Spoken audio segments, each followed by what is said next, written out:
Good evening, everybody. So, thanks for tuning in. Welcome to episode 14 of the Philosopher King podcast. So, I have a special treat for you tonight.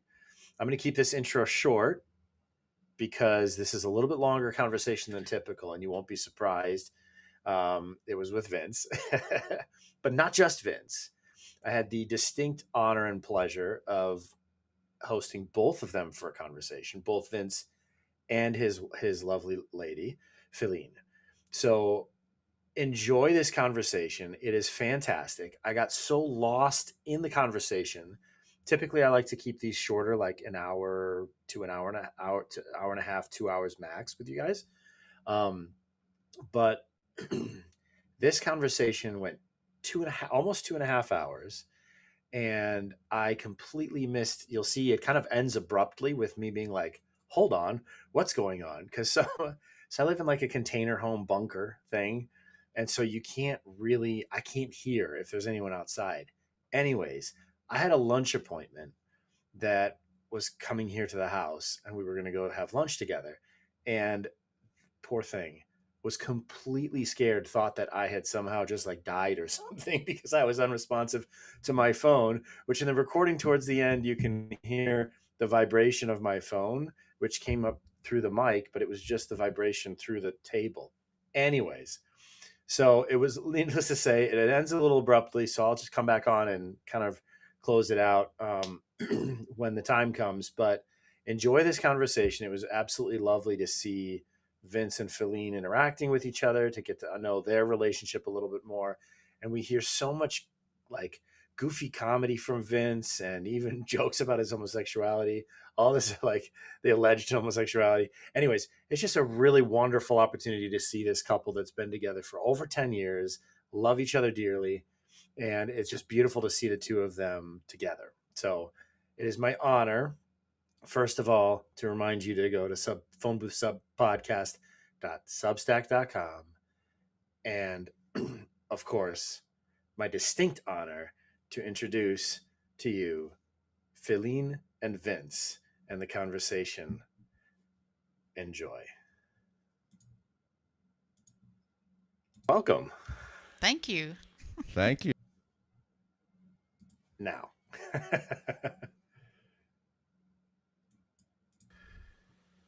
What a pleasure it is to have you both. Welcome. Thank you.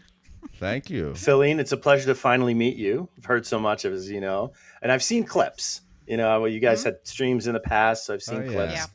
I know that you've seen plenty of hours of us and the boys all talking.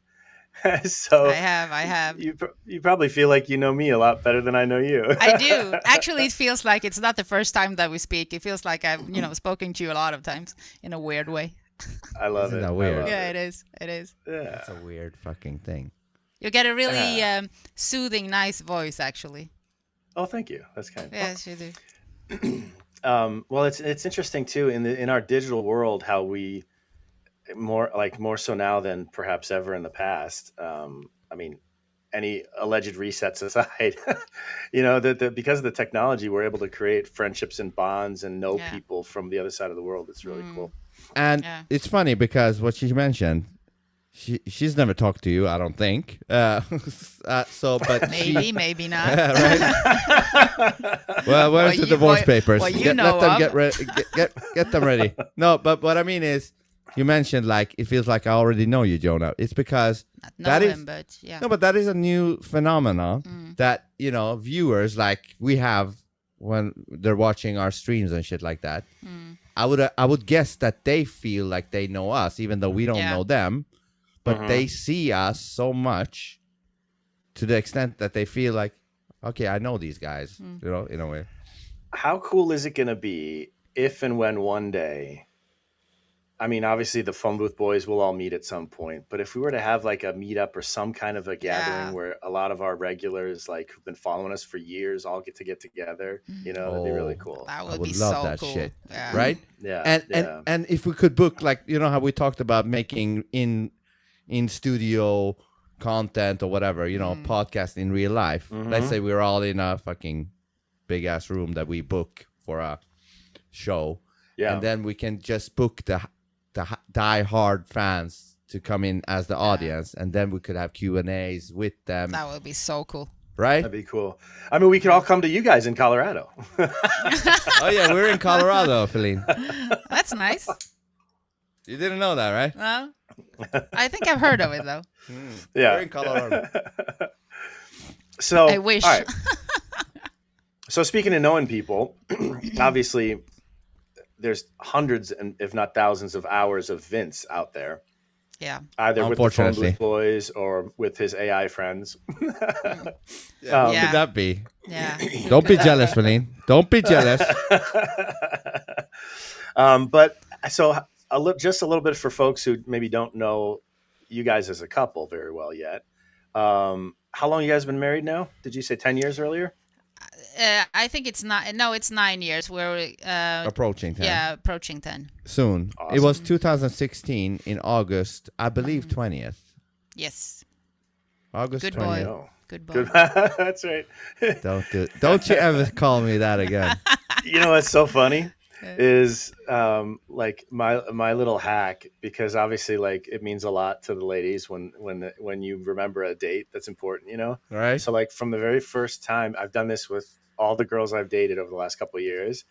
The first time I meet them, I'll log a repeating Google calendar event. So it looks like I have a great relationship memory, but it's really like, all right, first kiss was on this date, save repeating annual.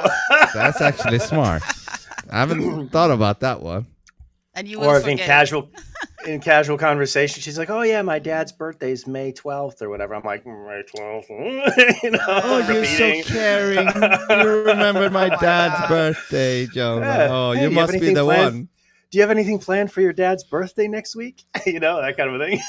I've never met a guy who but remembers my actually, dad's birthday. it's me that used to mess the dates up when we got married. Oh, listen to this crazy shit. That's actually me. For many years, I don't know if you... No, I still don't know if it's the 27 or if it's the 28. It's the 28th. It is, right? Yeah, it's the 28th of January. We married in a fucking, what do you say? Not in church, but how you say? Governmental. What do you call it? Oh, like when you marry, but not in courtroom before a judge. Yeah. Yeah, some shit like that. Because at that time, I think I was still atheist. Was I still an atheist when we met? Yeah, you could say that. Yeah, I think I was. So I was like, no church, no. Let's just get married somewhere and let's get it over with, you know? Yeah. Well, where, if you don't mind me asking, obviously, Feline, where are you at? Were you an atheist when you guys met? And no, are you kind of... but That's interesting. I want to hear that too. Yeah. You don't remember? I don't remember. No, I always believed in God, but then the way that I believed in God has, shifted a bit. But I'm very fascinated with I don't know, the mythology, Norse mythology, Greek mythology. I think there's something into it. I don't think, it's just stories. I would love for them to be true in one way. Or I would love to, like, when I die, go, wake up in Valhalla. That would be a dream. Right. But, Jonas, like, what do you mean Valhalla? We're in heaven, motherfucker. Yeah, I know. Valhalla, what the fuck is that? But I've always known that there is a God. But it's tricky to, figure it out and who to listen to and how to know what you believe sometimes. It's true. And there's so many different inputs, and then you have, crazy stuff like what happened in the wee hours of the morning in Australia that we were just talking about before we went live, that shooting on the beach that was crazy. Done by religious extremists, right? So it's like, what? Yeah, that doesn't help religion in general. But I know it has nothing to do with Christianity. But no. So my ancestry, I've traced my family back to 1500 in Augsburg, Germany. Wow. But I've also traced that they were part of the It all makes sense now. Germany. The Germanic Zeke Heil. No, I'm just kidding. Oh my God. Well, we're all just clowns here. Yeah. But I've traced, though, my genetics beyond that to Sweden, actually. So I Oh, have, so that, I'm sure you guys actually probably know a lot more than me about this, but she probably knows more. Yeah. there were, from my understanding, there were really kind of from the old Viking tribes that were up there. Some of them became much more seafaring, and that's the typical Viking that you hear Yeah. about, that kind of the pillaging and conquesting and all of Mm. that. And then there was the other group that basically just crossed into northern Germany, Mm. and then became the old, like the tribes of the Wends there. The Yeah. Germanic tribes. Is that a fair? Yeah, I would say that. Also to Germany and France. Yeah, yeah, Mm. and like the Netherlands, that area too. Yeah, Yeah. the lowlands, as they call them. Mm. No, but Mm. that's interesting. Yeah, so my people were the more peaceful conquerors. I don't know. Yeah. Actually, to this day, Germany is the only country that has ever been converted by one person. One saint went through Germany and converted tribe after tribe after tribe And who was by that? Luther? himself. Or who was that? No, so that was that No, that was was in the 1500s. yeah, no. So it's really Earlier. interesting. Actually, that whole thing is, yeah, this was earlier. This was around Yeah. 1100, Yeah. and even earlier. But I mean, it's fascinating. Um, but so Martin of Tours, he's actually one of my favorite saints because he was Mm. such a, that old school thought of like the pagan tribes, and I mean pagan in its truest sense of like, right, the tribes we're talking about. But what's interesting is their whole philosophy on religion was that there's a multitude of gods per region and everything, and Mm. if there was a war between the tribes and one tribe beat the other, then their god was stronger. Yeah, And exactly. so then the defeated tribe would be like, okay, well, we'll stop praying to your god, then we'll Yeah. join your religion, quote Yeah. unquote. And so that's how certain tribes or religious movements, sort of spiritual movements, became like more prevalent in Germany, was because it was the stronger tribes. Mm. And so this guy Martin of Tours went in, and one of the famous things is he goes in by himself to this tribe center where they were all gathered around this enormous oak tree, and it was this worship of these oak trees, right? And this spirit of the oak trees and this sacred oak that they would have all their ceremonies around. And so he goes in by himself with an axe and just starts to hack it down. And he's like, Wow. Christ is coming, it's like, and so then they come out and they're like, no, you stop, you can't do that. And he's like, all right. So he made a deal with them. He's like, okay, I'll stand under it. If you cut it down, I'll stand under it. And if I die, your God is stronger. If I don't die, then then my God is stronger. And they're like, okay. So the high priests of the or shamans or whatever you want to call them, I don't know, Druids hacked it down and drew. Yeah, sure. Yep. And so then he stands under it and it's falling upon him, and he makes the sign of the cross. He was a priest, right? He makes the sign of the cross. As it's falling towards him, it stops and flips back the other way and kills the high priest who locked it down, and the whole town converted to Christianity. Well, that's a fantastical thing if that Isn't happens. that a wild story? If true. I mean, hey, Yeah. It's true. Yeah, I don't know, but if it is true, then that's crazy. Yeah. But before we go into that, yeah. I was just going to say, yeah, go ahead. No, I was just last point before we shift, because is just that it's interesting if there's an element of truth to it, which I believe there's elements of truth to it at the very least. Yeah. But think of the courage of this man. And if this man, Martin of Tours, truly believed that he was bringing these people to a religion that would make them happier, healthier, and a better afterlife, right? If that's his belief, the courage of that man to go by himself into hostile lands for the good of the people there. He wasn't there slaughtering natives. He was really caring for the eternal well-being. It's courage. Really but and I would say the differences between now and then, I don't think they believed in God. They knew God existed. Do you see my point? Like it wasn't a doubt in his mind that God existed, so because of that, he wasn't afraid. And I think the same goes for like basically every religion, pagan or not, back in the days. They knew the gods existed, and that made them dangerous, not fear death. And thinking, but now we talk so much about what you believe, and in belief there always a bit of a, I don't say always a bit of a doubt, but do you understand what I mean? Yeah, totally. And actually, you've touched directly on the heart behind the Philosopher King, because with Greek philosophy and like a good foundation of philosophy, there's a God. We can debate belief and what he should be called and what he wants from us. All that other stuff is kind of secondary in a sense, but that's, I think, such a powerful, something that's missing. So it's tangibly missing and tragic, if you will, that a lot of people today are so unformed in philosophy and solid thinking that they have they don't know. Is there God?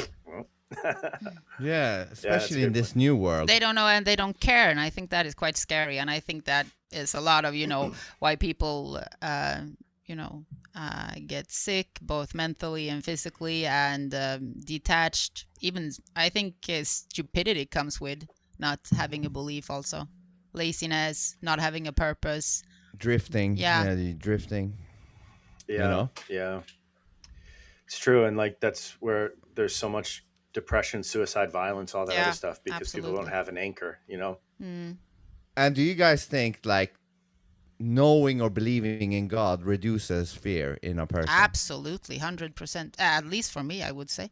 Yeah, 100%. So wouldn't then it be in the interest of the government or the elites or whatever to want people to not believe in God, so that they are more fearful, so that they can be more susceptible to be I would say controlled through fear? Either not believing God, or directed them to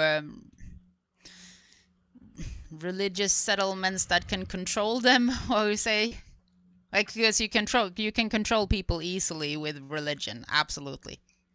And if you control the I don't know, the priests or the Well, we talked about this, a little bit. It's interesting because, one of the things Aristotle says is virtue is in the mean. So on the one hand, you have the totalitarian Marxist regimes that we've seen over the last century, that basically there is no God, God is dead, the material world is all there is, so let's just go conquer it, and there's no hope, so the enslavement of people is a lot easier because they're focused on food and circus, right? Yep. They're focused on the next pleasure and when it's going to come. They're focused on all that.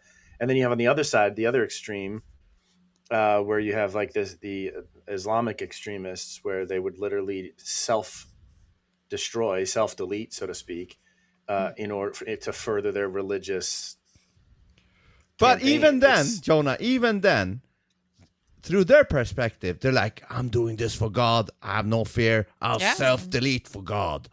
Fuck it. Yeah. Like the fear inside of them is gone because their belief in their own God, in their own thing. It's a tricky thing, that thing. Yeah, so it's interesting because you see those two extremes, and it's like, how do we balance a healthy life in society with also a healthy presence of God in the culture without being this fear-dominating, oppressive thing, You know what would have been interesting? What would have been interesting would be if the Muslims, if they weren't coming across the way they came across, meaning aggressive. It would have been interesting if they also came like peacefully, just like Christians do with their religion. If they came and was peacefully, but with their own little twist, their own little flavor, that would have been interesting. But now they're known as violent people. You know what I mean? Mostly. Yeah, but so were Christians before. But I was going to say, sorry to interrupt there, but I was going to say though that like Islam has been violent from the beginning. I mean, Muhammad had whole towns slaughtered. He had child brides. Like it's wild. Like it's not. But didn't we as well? We meaning Christians? Yeah. Well, I don't know. I mean, I think the main character in Christianity, our Lord, he gave his life. He didn't take other people's lives. And one of the things you might remember Vince and I were talking about in our episode a couple weeks ago is that the God as Christians understand him is one that would never infringe the free will of another human being, even to the point of letting them with their free will put him on a cross. So it's a very different undertones. Have there been bad people in both in Christianity as well? Yes, absolutely. Who've killed people when they shouldn't have? Absolutely, right? And that's what you mean, right? When you said, haven't we been that way too? Is that what you meant? That there's been bad people and killing people to force them to be Christians? Is that what you're saying? Like that's yeah. So, no, and it's true. It's true that there have been people within Christianity, and that's where, like we were talking about the gaslighting of the if you remember from our conversation, Feline, how if the husband is trying to protect the wife from going out into the dangerous alley, and then she has that friend whispering in her ear. So it's like, if we look at the behavior of certain Christians who have not lived according to Christian principles and then blame the Christian God for it, we're kind of missing the point. Yeah. Whereas you're talking about like Islam has a more, violent, controlling ground. Like if you compare Jesus to Muhammad. Exactly. So they're actually when they go in and self-delete, they, that's acting in accord with the spirit of Muhammad from the very beginning. So it's different because the foundation principles are different. And you know what's funny? I'm supposed to be a Muslim or something because I'm from Iran, right? But the thing is with Iranians, they're not truly Muslim. It's a thing that has been pushed on them. They don't really like that thing at all. They want to be free. In fact, the whole concept of the Aryan is actually from the Fertile Crescent and Iran. It's actually like right there. Yeah. So, but since we do look similar to other people from that place, people assume that Iranians like myself should automatically be Muslim or be for Islam and shit like that. But a lot of, I would say the majority of Iranians that move to Sweden convert to Christianity. It's very common. And they do it if like they immediately. go to religion, they choose Christianity, yes. Yeah. They still have a belief in God, so they choose to convert. But it's very common. With that said, though, I have a brother in Iran, remember? The whole fucking thing where it was war or whatever that was. Crazy. I used to talk to him a few months ago about, religion and shit like that. And we talked about Zoroastrianism, which apparently was the true religion in Iran or Persia, whatever you want to call it. And I asked him, I'm like, do you know what that is about, Zoroastrian? And he basically said, I don't know that much, but I know that it has like 3 rules. Do not think bad, do not say bad, do not do bad. And that's all they asked for in that religion, Zoroastrian. And that was also from my understanding, Zoroastrianism is one of the oldest religions. Yeah, it is. It goes all the way back to even the times of shortly after Cain and Abel. Like we're talking like second or third generation human. and they only had like one god, right? So they weren't pagans either. It was fire. There's something with fire. They prayed to fire. I don't know what it is. But they weren't pagans. They didn't have a lot of different gods. What I remember, I think they were. I think that's quite correct. Unique. Yeah. So they only have one thing that they see as whatever. Yeah, it's fascinating. Well, so if most Iranians convert to Christianity once they move to Sweden, what's your problem, Vince? And what's taking you so long? No, I don't want to be in Sweden. That's my problem number one. When I'm in the US, we can talk. Well, if you guys would move out of Sweden, where would you go? Come, the US? If you ask me, yes. Yeah, me too. Depending on the situation in the country, of course, but yes. What do you mean? Depending on whether or not Daddy Trump is still in charge. Depending on civil war or not. Right? Yeah. Fair. Yeah. Fair. Yeah. Yeah. So that's our goal. We're gonna get to the States somehow. Your joke is to make the Colorado joke not a joke anymore. Is that it? Right? I don't want to live in Colorado still. I don't know why. I have no. Yeah. Colorado is a cool state. I think you would actually like it a lot. Yeah. How so? How's the weather? First of all, how's the people? I mean, the people are great. The weather it's a little depending on where you're at in the state. Obviously, if you're closer and more into the mountains versus in the plains, the weather changes pretty dramatically. But no, I've been there a couple times. Most recently, maybe a year or two ago, I was there on a business trip, and I had a blast. There's just a lot of really good people. Yeah, but also, I mean, cannabis is legal there. That's one of the states that has full Hey, I'm unrestrictions on it. there. So I'm there, Dan. But regarding the weather, you know how much I love to talk about the weather. I really don't, but I do have one thing important to say about the weather. Is it raining or is it sunny by you, Vince? Yeah, yeah. I want to ask you, Feline, if you agree. Maybe you do. I don't know, but I want something that is not too hot, not too cold, because... What do you think my answer would be there? We'll see. I like something in the middle because I've noticed that when it's too hot, my brain is not fully in its optimal state. When it's cooler, it's nicer. But I don't want it too cold. I don't want to freeze my ass off either. But I want something in the middle. It's funny coming from the dualistic man, right? I want some shades of gray in there. I don't want hot or cold. In that department, I want something in the middle. What do you think about that? Because I've heard theories that in really hot countries, why they are underdeveloped is because it's too fucking hot. They can't come up with good ideas. They're the peeling brain. out. I think they said that the brain works the best at 16 degrees Celsius. Like a processing. I don't know what unit. that is in Fahrenheit though.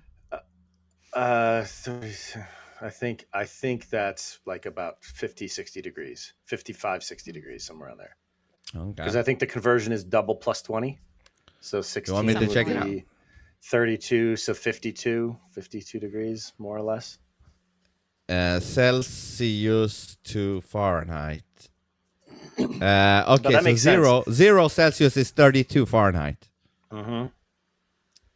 Yeah, no, that I know, but there's a conversion. It's like convert. Press 16. 16 Celsius. Yeah, That's it's 60.8 Fahrenheit. Okay. But yeah, it's interesting, and I think it's kind of funny because it's the virtue is in the mean, like we were just talking about a minute ago about the temperature. No, but I think you're right. The Arctic, historically, I think the Arctic lands, places that are colder, also in their development as peoples, because you have to have more discipline, you have to future plan better, you have to invent ways to keep your food and survive. They tend to develop more intelligent peoples. And would you then also add to that, on the opposite end of it, if it's too hot, like let's say it's, I don't know, 130 Fahrenheit. I don't know. Is that too hot?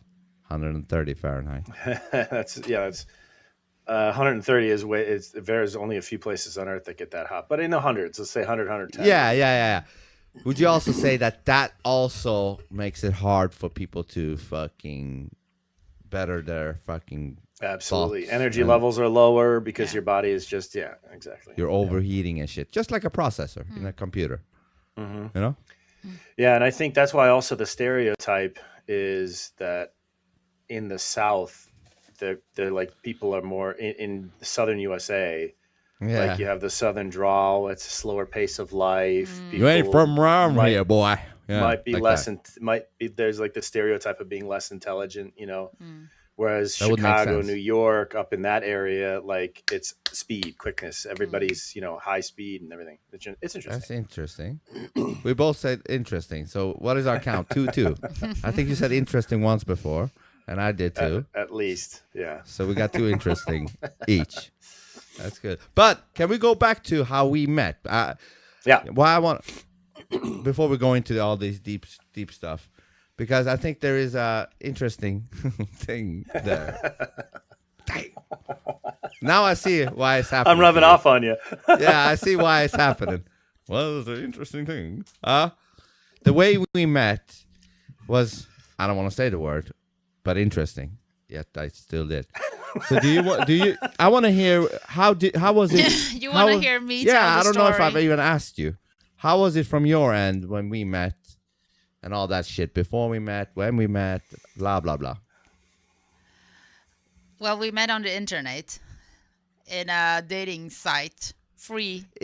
It's not the most popular dating site. No, it's more it's like a really mature and like, do you really want to find a life partner type of a dating site? It's not like a fucking Tinder. Like you want a to hookup, not a hookup site. Yeah. No, yeah, this is like, site. Yeah. Are you really serious about this shit type of a version of it? And I had been single for 4 or 5 years before I met him, and I was not looking for someone. I was completely happy where I was, but I had a friend that was desperate, so she wanted me to like go onto the site and create a profile so I can, I don't know, spy on the guys, and I don't know. For her. Yeah. So market research, okay. Yeah, but something like that. I was not out for a guy.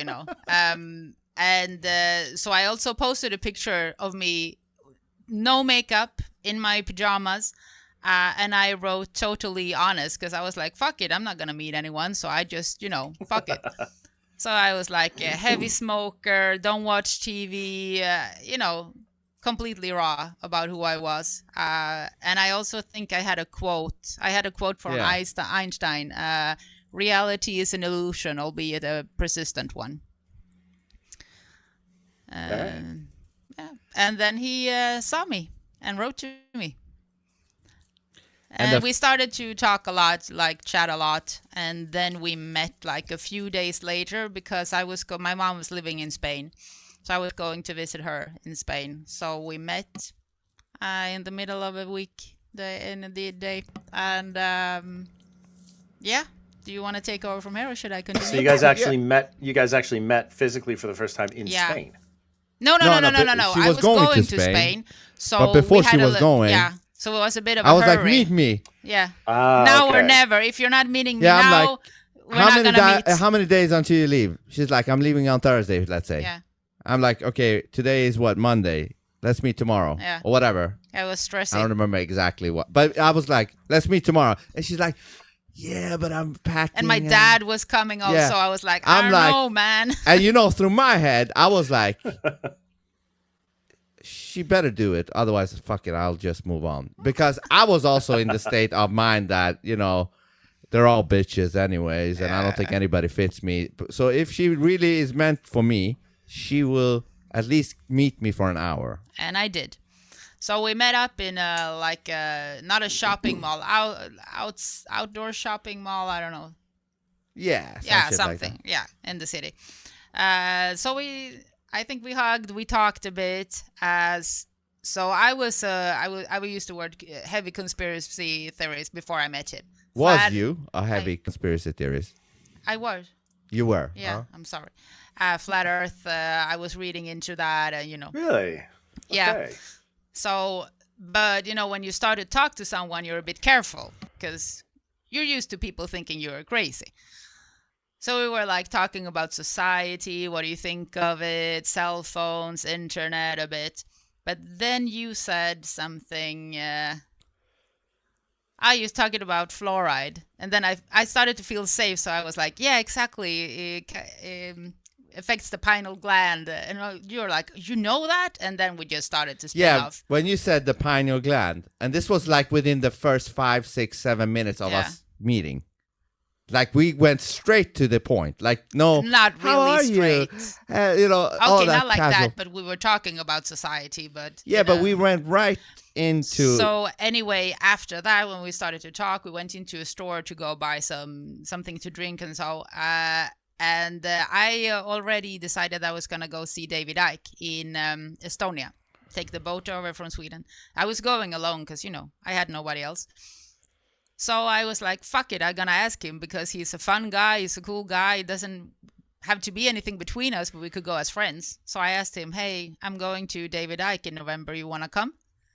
And I think from that point, it was like, okay, settled. Yeah, because... Oh, you're muted, by the way. You're muted. Oh, I was like, Vince was like, I found the one. Yes, you're right. You know why, Jonah?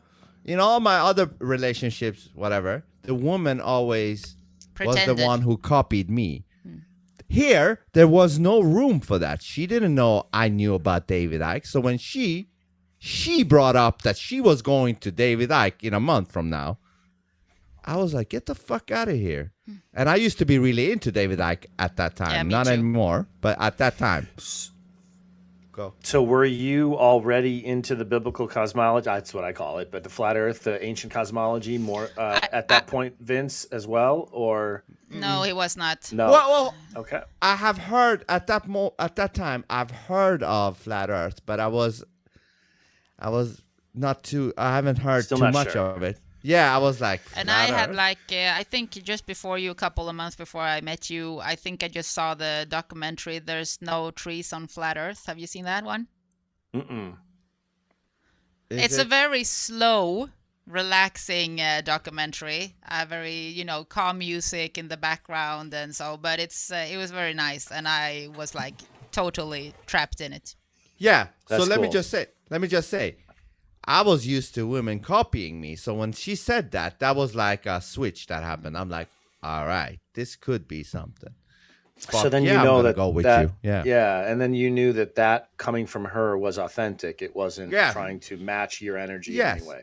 Because Yeah, she it's talks about the also- pineal gland already and a bunch of other shit without me even really saying that. And then those you things. came home to me. He came home to me the same night, and in my bookshelf I have a lot of books on conspiracy theories and everything from David Icke to whatever. And she used to cook. I mean, she still cooks great, but she used to cook a bunch of fucking things, and I was, smoking and shit. I was like, fuck yeah, she can even cook great stuff, and she does that on her own accord. Now, this was the final. I wanted to see if she was fine with that certain thing. I wasn't sure if she was fine with this certain thing. I don't want to say it in words, but this certain thing. I was like, all right, everything's great. She knows about David Icke. She seems awake. She cooks great stuff, food. She's very chill, all that. But I have noticed with other women, as soon as I mention that I do this, Recreational pharmaceuticals. yeah, shit like that. They're usually like, oh no, I don't wanna be around you. And what did I say? You said, maybe that part needs to be, Jonah. You know what I mean? You can just clip in that I was totally fine with it. I'm totally Yeah, fine but with that it. we gotta edit. I'm gonna fix that for you, Jonah. Okay. Clumsy motherfucker. Anyway, so that's the true story, Jonah. That's the I one love it. people might not see. Yes, when she said that, I'm like, when can we marry? And then you were all stressed out because like the day after my dad was coming and I went to Spain and you were so nervous that I was going to fall in love with some Spanish guy Some or Fabio something. or something. So he just called me You desperate. better not fuck Fabio when We're you're together, in right? Spain. We're together. You're my girlfriend, right? I'm like, yeah, I am. You Absolutely. better not go anywhere close to Fabio. But you were thinking something, Jonah. What were you thinking? No, so how long from when you guys first? So, if what I'm understanding, you guys were talking for a few days before you met in person, Yeah. and then how long from that first meeting until you guys actually got engaged or married? We never were engaged. We say a few days after we met the first time, we were a couple.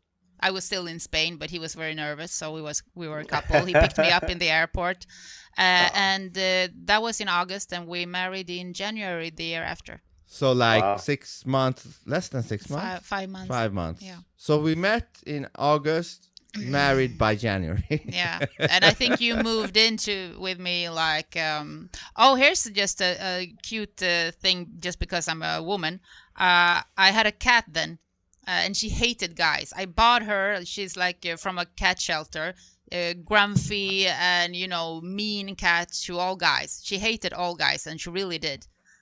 But she loved him. Like the first time that you came home to me, she went and she lied to sleep on your arm. Aw. I was like, what? Whoa. That was also a good sign. But yeah, anyway. Yeah. Cats can be good to sense stuff. Yeah, with. she was. She was. Yeah. But- That's Yeah. that's So cool. yeah, we married 5 months after we met, and you moved in like 3 weeks after we met. or Yeah. something. Yes, I did. Oh yeah. Well, when you know, they say, right? Yeah, yes, absolutely. because sometimes you can know, you would know, right? Sometimes you can know somebody for 10, 20 years or something. But if you don't know them, you don't know them. No. Like, time doesn't always just solve the thing. You know what I mean? Like, sometimes you might not know them, even though you've known them for 20 years, 10 years, whatever. Well, and my ex-wife, when we first started getting to know each other, Mm-hmm. I was only shortly back from the U.S. to the U.S. from overseas and the monastery and all that stuff. So I'm like, I had only ever had like been with one other person. And so like, as I got to know her, like I was kind of leading with like what you were just saying, Vince, like I was just kind of opening my heart to her. And That's I the didn't problem. realize that I was dealing with a psychopath who was literally just mirroring Wow. back to me everything. Exactly. That's That's the the- danger. yeah, that's, that's the we- mistake yeah. we do, men. Because we try to please the new woman that we found, and we keep talking. We're giving them ammunition. If there are psycho, we're giving them Yeah. the right ammunition to fuck us over. I don't even think it's trying to please. I think we're trying to open up and get to know them and to show our heart so that we can get to taking the first and step. have some give and exchange.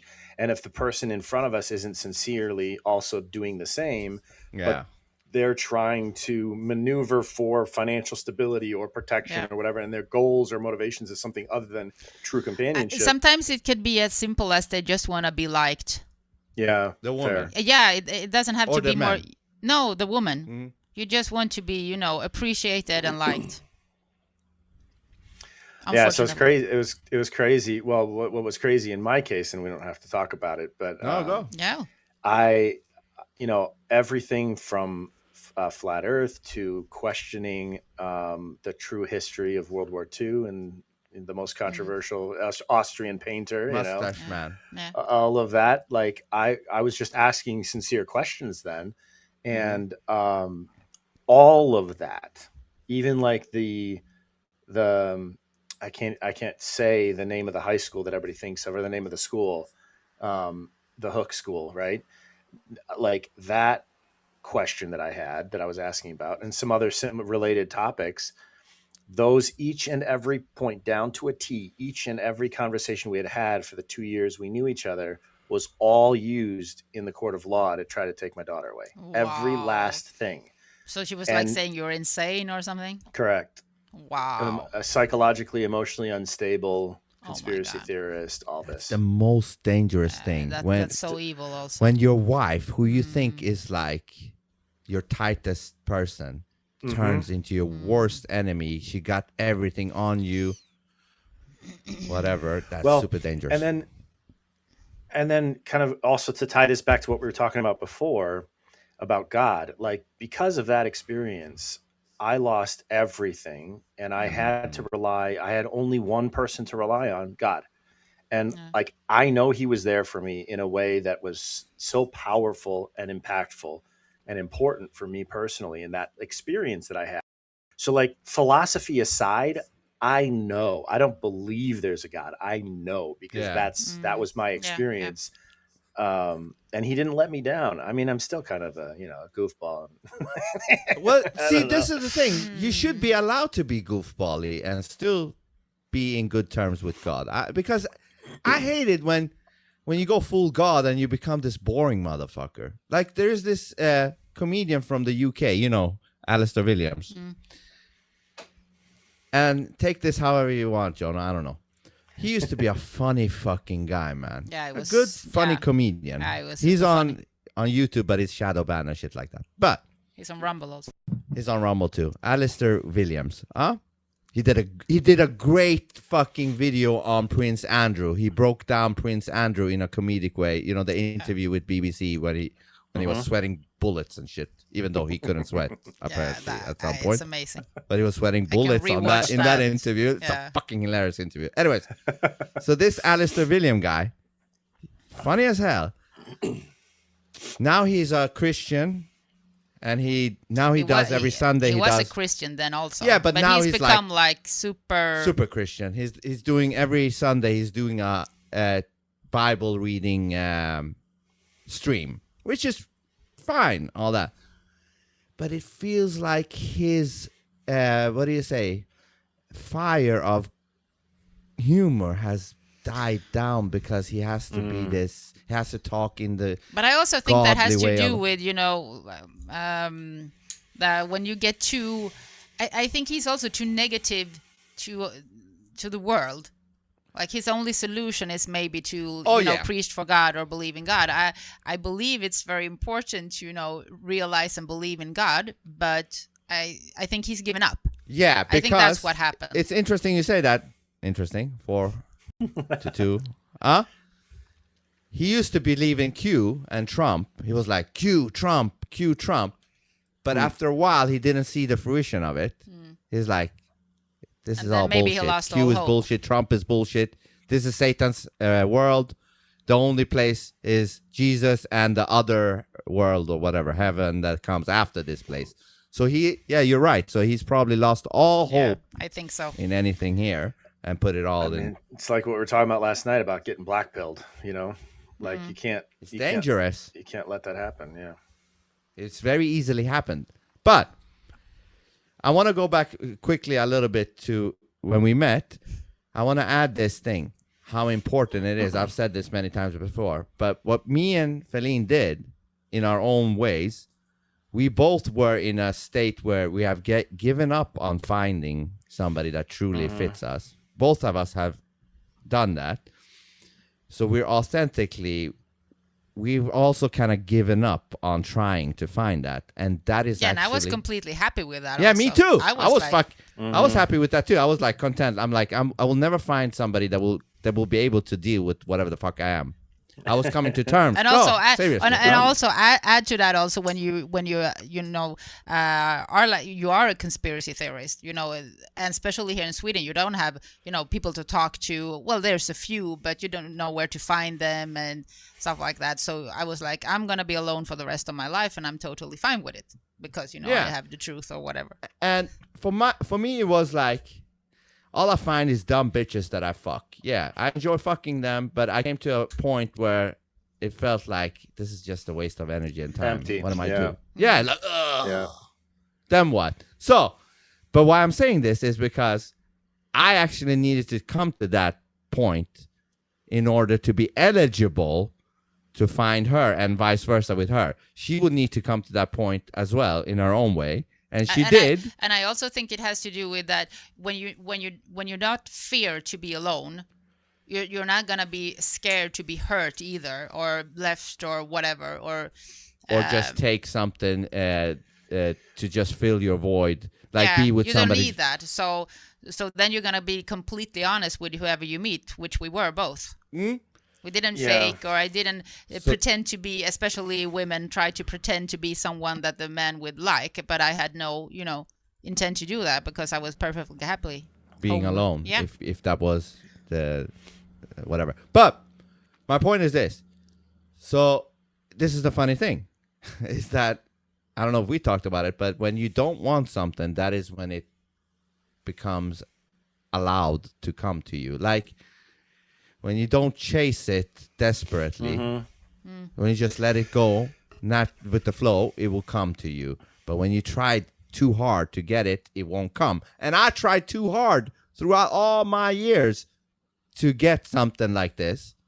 And that was the problem. I was trying too hard. It wasn't until I let go that this came to me. It's interesting. Yeah. So not only that, I agree with that. I think it's also something deeper too, where until you have the personal development to the point where you're like, yeah, okay, I'm okay being alone. I'm okay with who I am. I know I'm still trying to be better every day, but I have this solidity of character. Like I know who I am and what I'm about, and I'm not going to settle for a fake relationship. I want something real. And at that point, then you're ready, Yeah. Yeah. Interesting. I don't know if you guys know about, I don't know what your guys' opinion is on like, it's not fortune telling. or like future, but like, oh, that's interesting. But for example, obviously you guys are probably aware that Scripture condemns all kinds of like horoscope, future telling, spiritual consulting spirits, etc. That being said, though, there has been a number of times throughout history, both in individual saints' lives throughout the church history of the last 2,000 years, but also biblical stories where a message will be given to somebody to give to somebody else. So it's not like that. The key difference there, in my understanding, is sometimes God will speak to us through other people unrequested. Okay. But it's for us to go and seek those insights at our own will, to seek some insights outside of God and what God gives us that's where the caution, because you can end up seeking in the wrong places or get the wrong information or whatever, right? And the reason I bring that up as a preface is because just recently, because I'm totally okay being alone. I would love companionship. I would love somebody to, cuddle with somebody and cook dinner together and just to be present in my life. I would love that, right?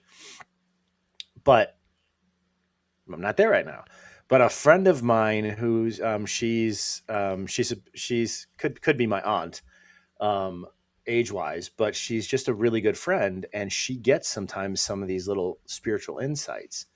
And she told me just recently, actually, 2026 will be your year. You're going to meet your person. Hold on. Really? That's interesting. No, but that's interesting. You know why? You know why that's interesting? Because I don't know you that well, but all I know is you're now having a podcast. You're now sharing. You got a brilliant mind. I told you that in our episode, that throughout that episode, you have a way to really, bounce ideas and thoughts and shit like that. Through this podcast, what are you doing? You're displaying that, right?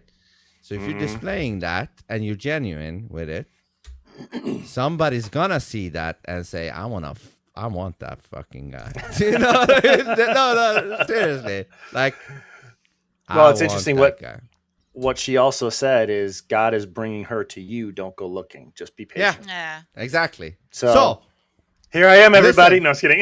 No. Listen. Just kidding. That's going to be interesting. Yeah. That's going to be interesting. Let's follow 2026, and hopefully that will be a great year. But I want to say one final thing regarding the whole thing about not looking for it, and that is actually the key to getting what you're looking for. I've said this many times before, but I will repeat it again. I will repeat it again. I say it like this: when you're going out when you're looking for somebody, you're going out there with a sign, a literal sign. Okay, you're trying to match your sign to somebody else out there, whatever your sign is. But if you are like pretending to be somebody else when you do that, when you go out there and trying to connect signs with somebody, when you're pretending to be somebody else, you're showing the wrong sign. You're standing there with the wrong sign when you pretend to be something you're not. And then you will get somebody else that thinks that this sign is your true self. And then you get together, and then eventually the truth comes out that this wasn't your sign. So what I'm saying is, being as close to your authentic self as possible when trying to find somebody is like showing your true sign. Therefore, you can see if there is somebody else out there that matches your true sign. And if so, that's the connection. Remember last night's stream when we were talking, and I don't remember if it was you or somebody else who asked Ted when... Oh, looks like we lost him for a second. They'll be back.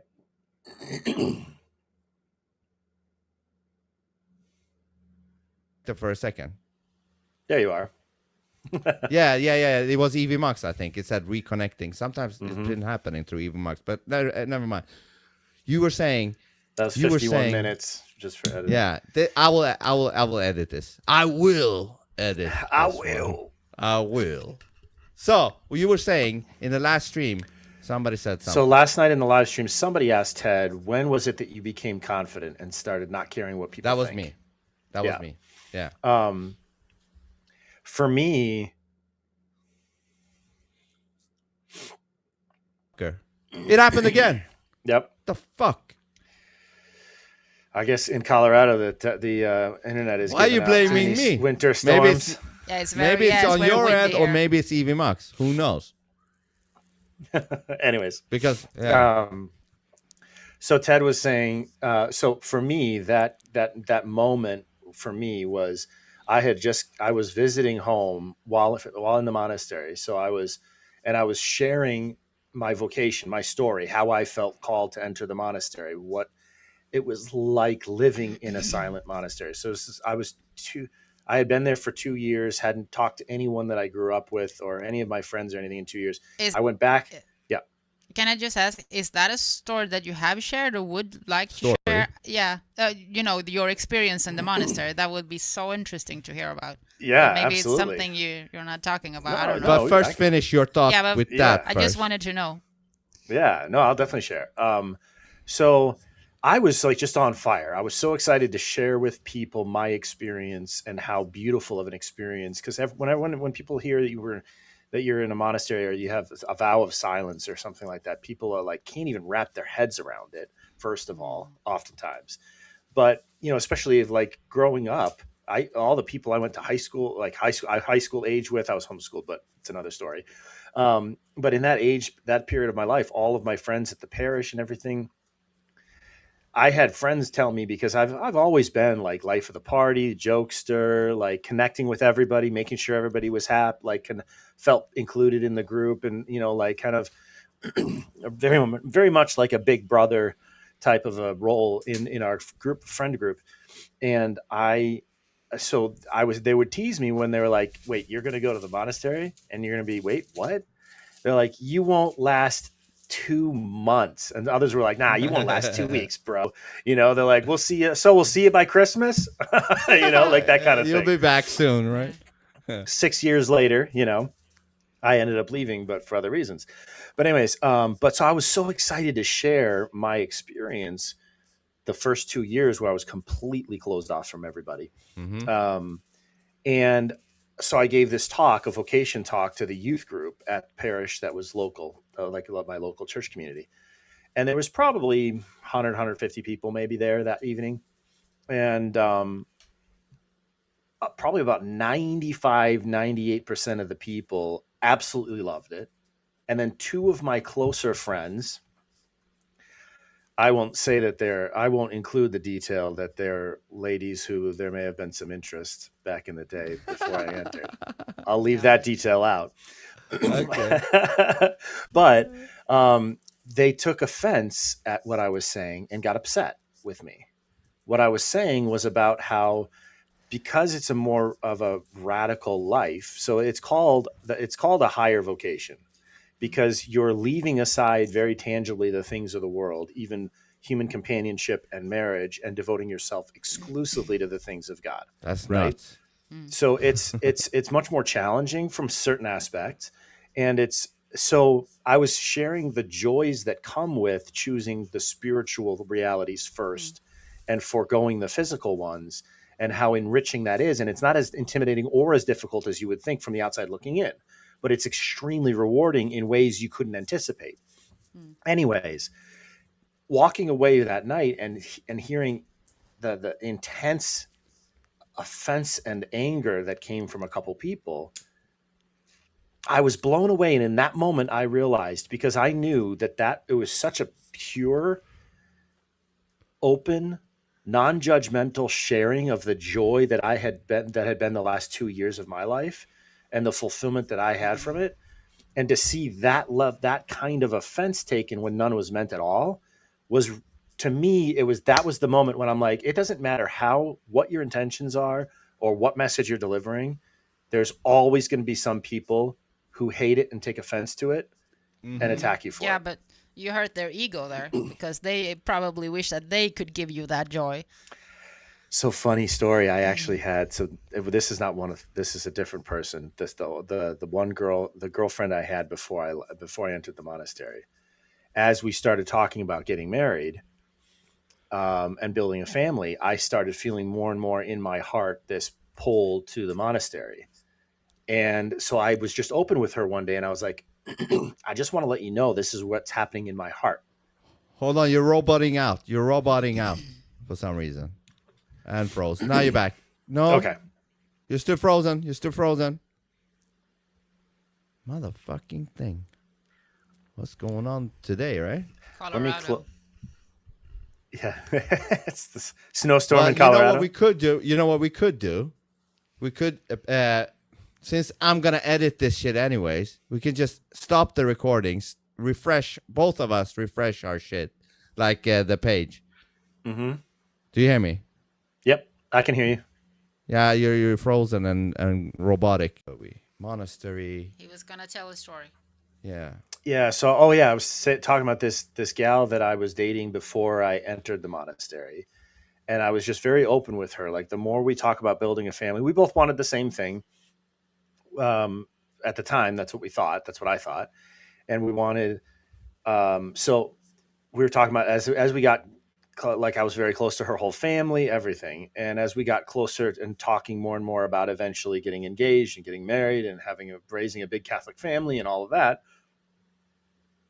I started feeling this tug in my heart more and more to give myself completely to God. Mm-hmm.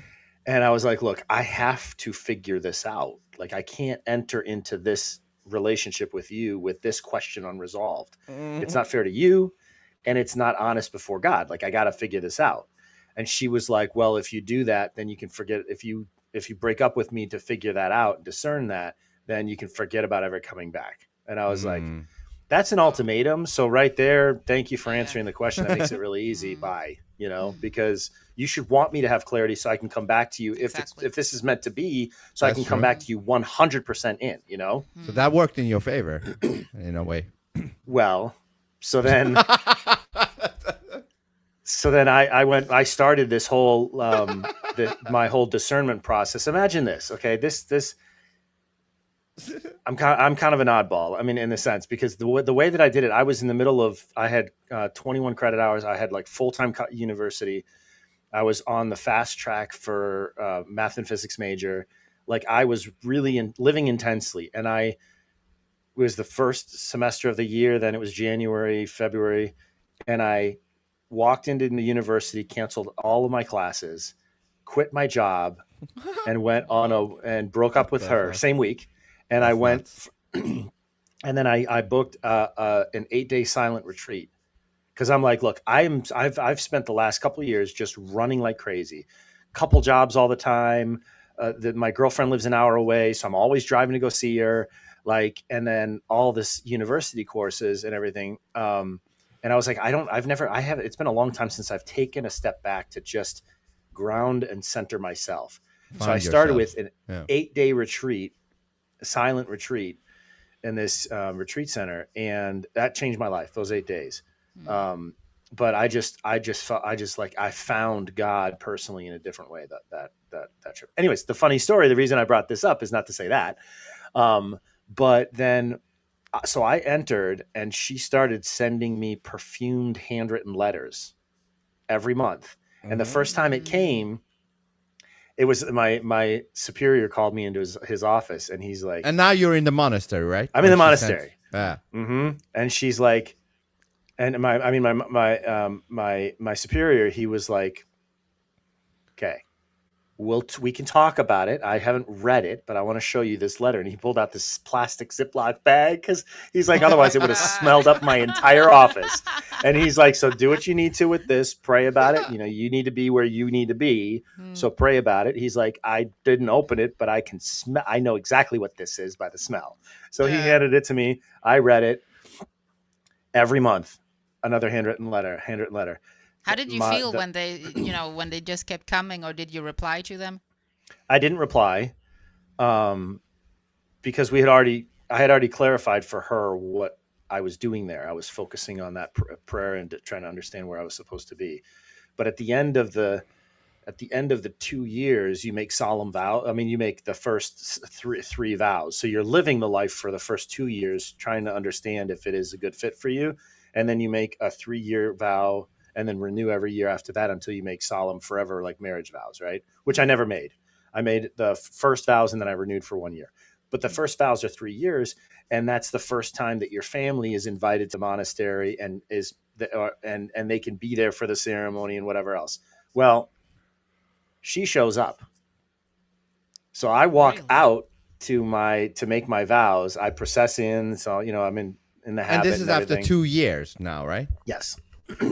Okay. And I go and like, I didn't see her there at first until But how did she know that it was, how did she know to go there?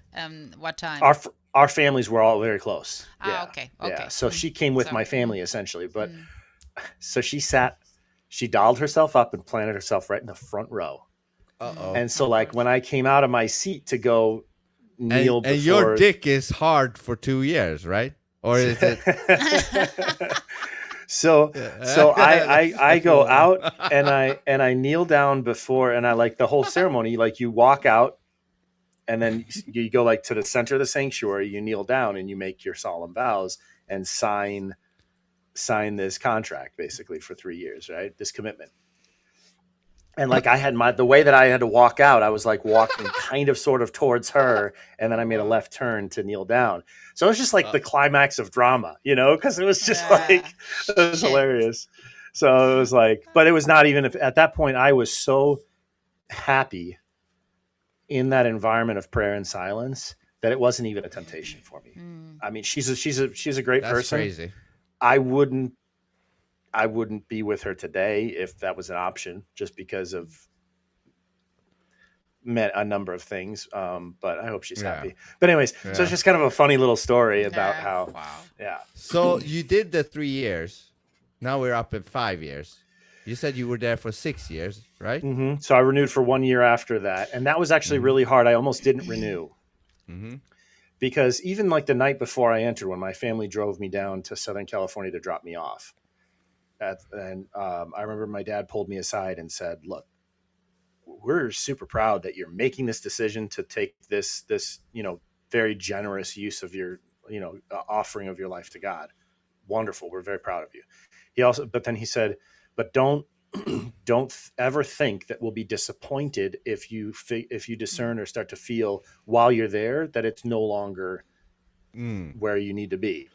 Yeah. And I told him that night, and I said, "Look, Dad, I don't know if this is my forever place, but I know this is the next chapter for me." So it was almost like I knew that from the beginning, that wasn't my final destination, but just a phase that I had of my own personal growth, a chapter on my something. path. Yeah. So very interesting. Yeah. So. Wow. Where was the monastery? It was in Southern California. Yeah, that's fine. Yeah, it was in Southern California. Yeah. Okay. So let me ask, when you're in the monastery, first of all, do you have to wear the same outfit all the time? I don't know, a robe and shit. And also, that's part of why I'm always in collared. Like I always wear collared shirts and slacks now every day. People joke today that it's my uniform. Obviously, I have more flexibility with different prints and all that stuff but like there, it was robe. The Pope's white robes, basically with the sash. That's almost exactly what ours looked like. They used to call us quiche pops in Europe, little popes, because we looked the uniform, the habit was much like the popes. How did a day in the monastery look like? Like from you wake up to you go to bed? So our first, so we would chant the Psalms. So old ancient Gregorian chant, that was like our daily bread and butter. That was like 4 hours. Is it like the Hamino? Yeah. Yep. Exactly. And I want to see that. I would laugh my ass off if I saw you there. Hamino, Hamino, Rore. Well, and everything was in Latin. Almost everything we chanted was in Latin. Okay. It was all in Latin, and a lot of the books we had. Do you know Latin? Can you speak and read Latin? Yeah. Wow. So I studied Latin for 12 years. Wow. Yeah, because I had Latin before I entered as well. But anyway, so like a lot of the chants that we sung were composed in the 11th and 12th century. Like these are old school biblical chants, and it's really cool. But anyways, so we would gather together as a community in the chapel to chant 7 times a day. So the first time was at 5:45 in the morning, and then there would be like a half-hour break after that. Was like about an hour and a half long, or hour or so, depending on the day. And then we would break for about a half hour and then have mass. And then after that, we would have breakfast, but in silence. Breakfast was in silence. So we're all sitting in this big room with all 40 to 70 of us, depending on the day, in silence eating. It takes a little adjusting, when you're like, but then we would have classes in the morning. Hold on, before you continue. You're sitting in silence with each other for how long? So those medieval, like the idea you have of like a medieval dining hall where it's like a U-shaped table. Yeah. Just imagine that. Like that's where we were all gathered around, and everybody had their place in that hierarchy. What did you eat? Was it like? Just normal. So there was these There was a little Philippine convent of Filipina sisters, the Rosarian Dominicans, and their convent was on the same grounds but totally separate, and they had like a back entrance to the kitchen, and so they would work in the kitchen. Almost none of the brothers ever went into the kitchen, so there's very minimal contact between us and them. I was put as a kitchen, one of the brothers helping the sisters in the kitchen, so I actually got to know them. Like I spent a lot of time with them at certain points, but anyway, so the food would just always be like buffet style in the middle, and then you would just go grab your food. And you just eat in silence for an hour. Silence, yeah. Well, it would take like a half hour or something. You only hear the fucking... Yeah. Exactly. Cling, cling, and then after that, we would have like 3 or 4 hours of morning classes, whether philosophy or theology, depending on where we were in our formation. And then we would have lunch. But before we had lunch, we would gather in church for prayer again. And then we would go lunch. Lunch wasn't in silence strictly, but it was even better. So just like breakfast, all the brothers were in silence. But we would have a rotation every month. A different one of the brothers would stand up at a podium while everybody ate and read a book, some spiritual work or some self-improvement book or something that was, so the idea, the philosophy behind it was that while we nourish our bodies, we also nourish our minds. Right, yeah. So it was such a beautiful thing. That's interesting. Like the peacefulness of just enjoying a simple meal while listening to some spiritually inspiring book. Amazing. But anyway, so then we would go, usually manual labor. The afternoon was, we would upkeep the grounds. So there was a taskmaster, basically a groundsmaster, and he would kind of break us out in teams, assign us different tasks. And then we would go at that point, like there would be necessary conversation. So there would never be small talk or talk about studies or anything like that. It would just be like, can you pass the shovel? I need you to dig over here while I dig over there. Right. Or whatever it is. Right. So it was just necessary conversation. That's my language. Yeah. And then at 4:20 every day, we would go back to church to chant again. And then we'd pray the rosary. And then we'd have evening prayer, another chant, a bit longer. That was like 45 minutes. And then we would all have dinner together. And the last 15, 20 minutes of dinner, after a little bit of reading, then we would be able to talk to the guys around us at the table. But that was the only time of day, basically, that we would talk. What would you talk about then? Usually our studies, get to know each other, like our history. That was actually funny because that was a moment that was a real humble pie for me because, I grew up, my brother and I used to play Madden. We played video games. Like I was very much, I spent almost every paycheck on video games when I was a kid, like from the time I started working. Yeah. And then I'm sitting there at this table with these guys who are young. Some of them are younger than me, which is amazing. The average age of the 40 of us in formation, the average age was 19, 20, very, very young. But anyway, so I'm sitting there and these guys are like, oh, well, what's your, oh, I love it in Shakespeare, The Merchant of Venice, in Act 1 when he says this, and this is my favorite line from, Edgar Allan Poe, or they're like poetry, and I'm like, I don't know any of this stuff. Like, I wasted my intelligence as a youth on games, and I'm like, now I feel like a fool. Anyway, so that kind of inspired me to learn more about poetry and things like that, in addition to the theology I was studying. And that's when I started writing poetry as well. I was inspired by that understanding of my ignorance, and I was just trying to form myself and be a better, more completely rounded person. So anyways. And did you have a curfew when you have to go to bed? Like you have to go to bed by 10? There was a time, so the last hour of prayer started at 9 p.m. And then the assumption was that after that, at 10, everybody would just go to their rooms, or you could, if your studies were demanding enough, which they were, once you're in philosophy. So the second 2 years of those first 4 years are much more intense. And so I was up in the computer room. There was no internet access. I still had no email. It was just a research database. And with a lot of sacred texts. No phone. No phone. So I had access to a lot of like old philosophical works or things like that I could do word searches and stuff like. So I would use the digital library or the physical library, and I was up till probably between 1 and 2 a.m. almost every night. Which year would you say this was around? I entered in 2004, so this would have been 2007 and 8.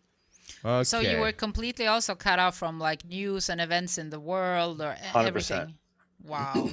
This is an experience. Like you're going into an experience for a lot of years. Like wow. I was allowed a single phone call to my family that was limited to an hour every month. Every month. So okay. every month I could make an hour-long phone call. And since at the time I had 4 siblings at home and my parents, I have to split 1 hour between 6 people. Like it was tough. It was tough. That's nuts. Yeah.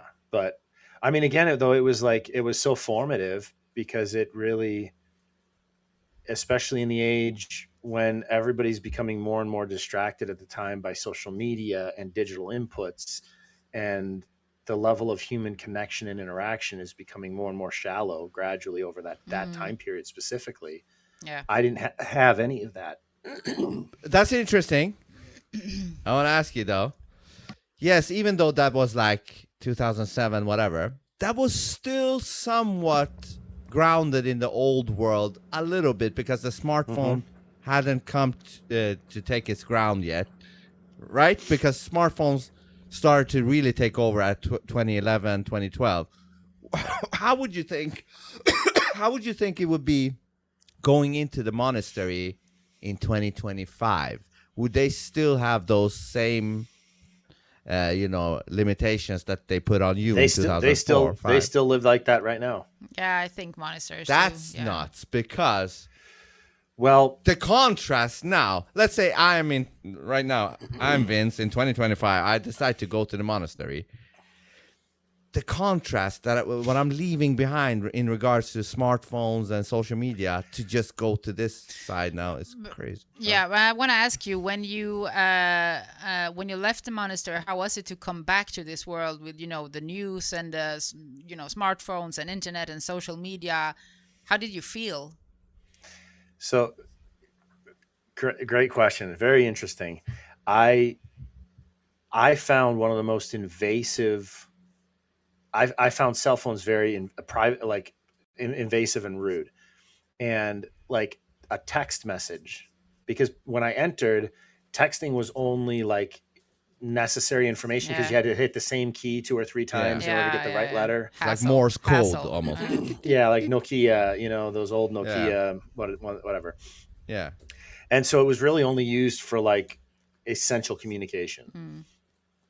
When I came back, it was like texts flying back and forth all the time. And for me, it was such an invasion of privacy, because if I send you a text message, I know that you get it immediately. And there's that unspoken pressure to respond. Exactly. So I really didn't like text messages initially because it felt like so. But Feline, you might have heard me tell this story on the podcast before, but You know, I left the monastery in 2010, and I didn't end up coming back to the States from Italy until 2014. But in that time period, I think it was 2012, is when, because I was still like, I was living very simply, volunteering for non-for-profits in Italy. So I still wasn't like fully into the tech of the day. And when I came back to the States, I was asking a friend about something, and he's like, just YouTube it. And I'm like, what's YouTube? I had no concept in 2012 what YouTube was, right? That's So, crazy. so That's it's wild. Like amazing.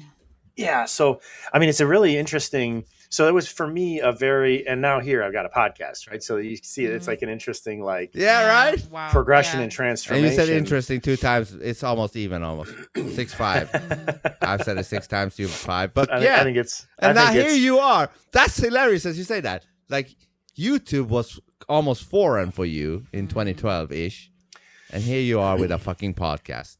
what's wild to me about my life looking back, and this is one of those things that gives me a lot of peace, that there is a bigger plan, even if my own choices and my life path, I feel kind of lost sometimes, just trying to do my best to do the right thing and go where I feel like I'm being called or led to go.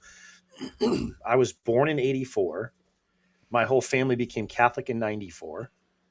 I entered the monastery in 04, came back from Rome in 14. Then I moved to Georgia in 24.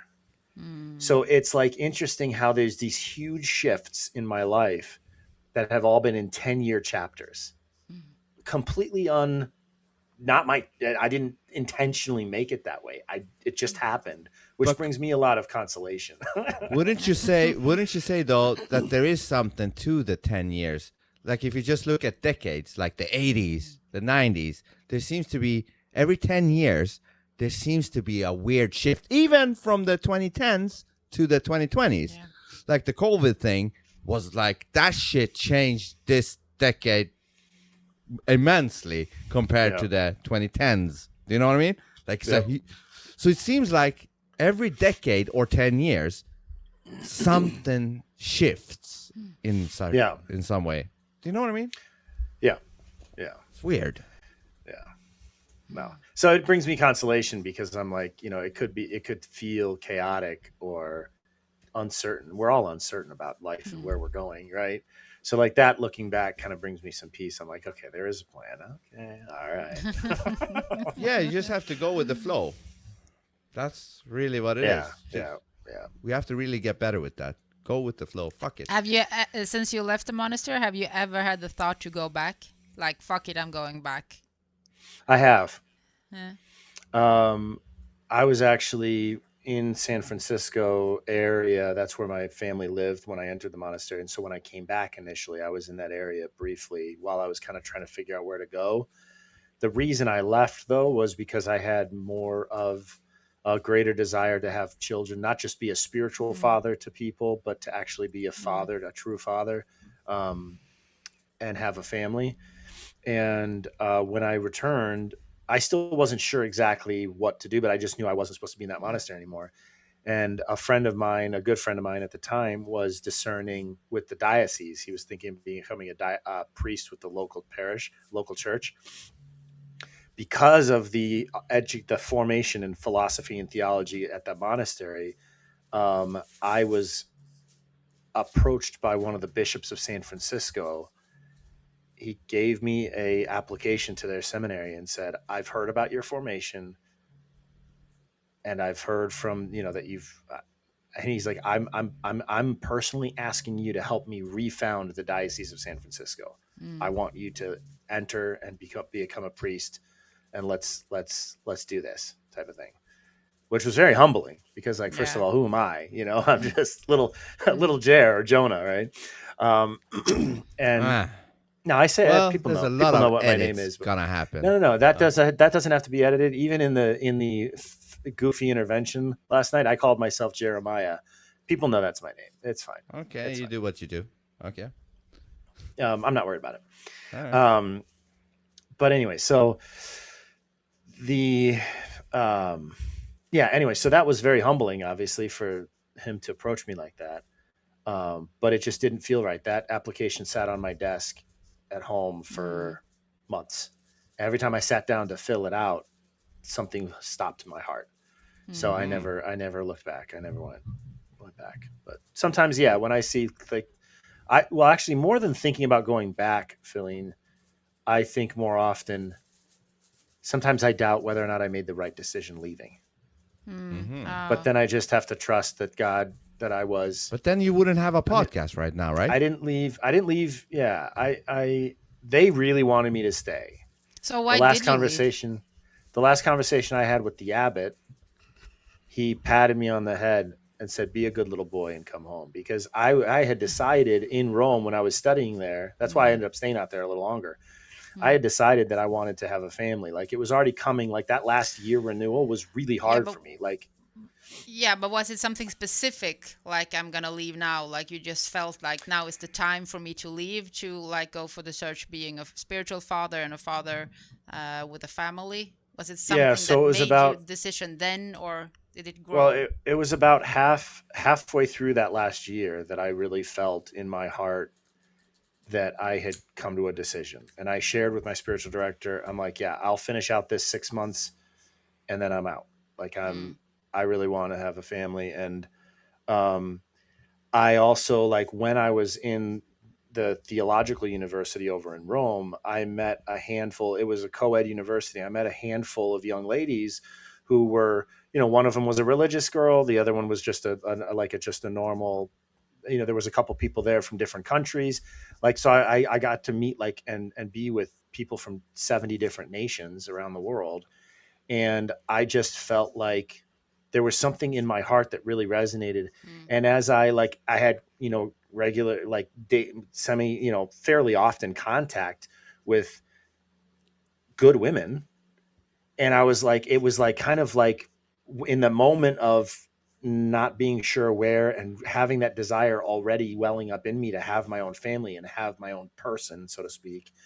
And then I was meeting all these wonderful people, and it kind of settled in, the idea kind of settled into my heart that I can give my life, I can make God the number one priority in my life with a family as well. It doesn't have to be in the monastery. I can also live my life for him. Anyway, so that was kind of a lot of those thoughts and everything. And so I was just kind of helping me solidify, and I had told my spiritual director that my superior, that I had made up my mind. I was not coming. 2 days later, the abbot flew out from California to Rome to meet me in person and said, "No, Wow. you're not leaving." And I was like, "Well, I want to finish out my year of studies here." And then he's like, "No, I've decided we don't want you to finish out your year. You have to come back to the Abbey and get your mind right, because you're not thinking clearly." And I'm like, this has been a long process of discernment with my spiritual director. It wasn't like I just decided this morning, right? And he's like, "Yeah, no, I don't agree." Patted me on the head and said, "Just be a good little boy and come home." I had known a group of university students that I knew that lived on the other side of town. And right after he left, I called and I was like, "Look, I either have to go back to be on a plane to go back to California tomorrow, or if you guys know of anywhere I can stay for a little while I get my feet under me, let me know." So they called back like 10, 15 minutes later, and they're like, "We got a place for you." So I just left with what I could carry in the wee hours of the morning. It was kind of dramatic. But I was like so insulted. Yeah, I was going to ask, how did you feel when he was, talking to you like that? Well, it was so belittling. It's like, look, I have been, they had asked me to be on, like, I was on, there was on EWTN, there was a TV special on the Abbey, and I was chosen as one of the people to be interviewed for that. Like, I was considered like one of the model brothers. Like, I was very observant. I was very sincere. I was very diligent in all of my duties. I never tried to get away with anything, for the most part. But, but anyway, so like I really was all into the life. And so I feel like for that and other reasons that he was just like, "Yeah, no, like you're the archetype. You're like one of the model brothers. So no, of course you have to come back." And the way he handled it, it was just, yeah. It left a bad taste in your mouth, or what? Yeah. Yeah. And in that conversation with him, he's like, well, so explain this to me. And I was like, well, there's a number of things. I mean, obviously, like I told you that I want to have my own family. I was like, but also, like, it's like when my family came and visited, they were treated condescendingly by some of the priests who'd been there longer. What? Kind of like, oh, you're just a lay person. You're not a religious like us. Oh. Like kind of this arrogance. Wow. And that was such a turnoff for me because I'm like, that's not what this life is about. That's we're ego. About serving. That's we're about Weaver. serving these people. That's the whole that's point, Weaver is to shit. serve. Yeah. The whole point is to serve the people of God. So what is this vibe? This vibe, you know? This vibe. And so it really offended me. And I told him that, and I was like, that was the impression. And he's like, well, who's responsible for the impression your parents had, huh? Like implying that I was the one who gave them. I'm like, what? Come on, bro. And then the other thing is the stonecutters, to avoid saying, I'm sure Feline gets it. Yeah. Good. One in the last year or so, when I was like discerning the last year, the spiritual director who had been, he was just such a wonderful, wonderful priest, very humble. He was replaced by this other younger priest who was my superior at the time. And I had discovered, it's better not to go into too much detail how, that he was connected to the stonecutters. And then upon further study in myself, once I was in Rome, I could actually study. I had access to the internet. I could actually study things. That's when I really woke up to 9/11 and other things like that. Because when I was doing a lot of research in Rome, for some of my classes, I started uncovering all this stuff, but I also actually uncovered that the abbot himself, the one who patted me on the head, was also connected to the stonecutters. Wow. And they Not surprising, though. were changing things in the monastery because they were kind of recently come to power in the monastery, and they were kind of changing things away from the whole reason why I went there was because it was such a like a bulwark of the faith, what I saw, and it was becoming something very different.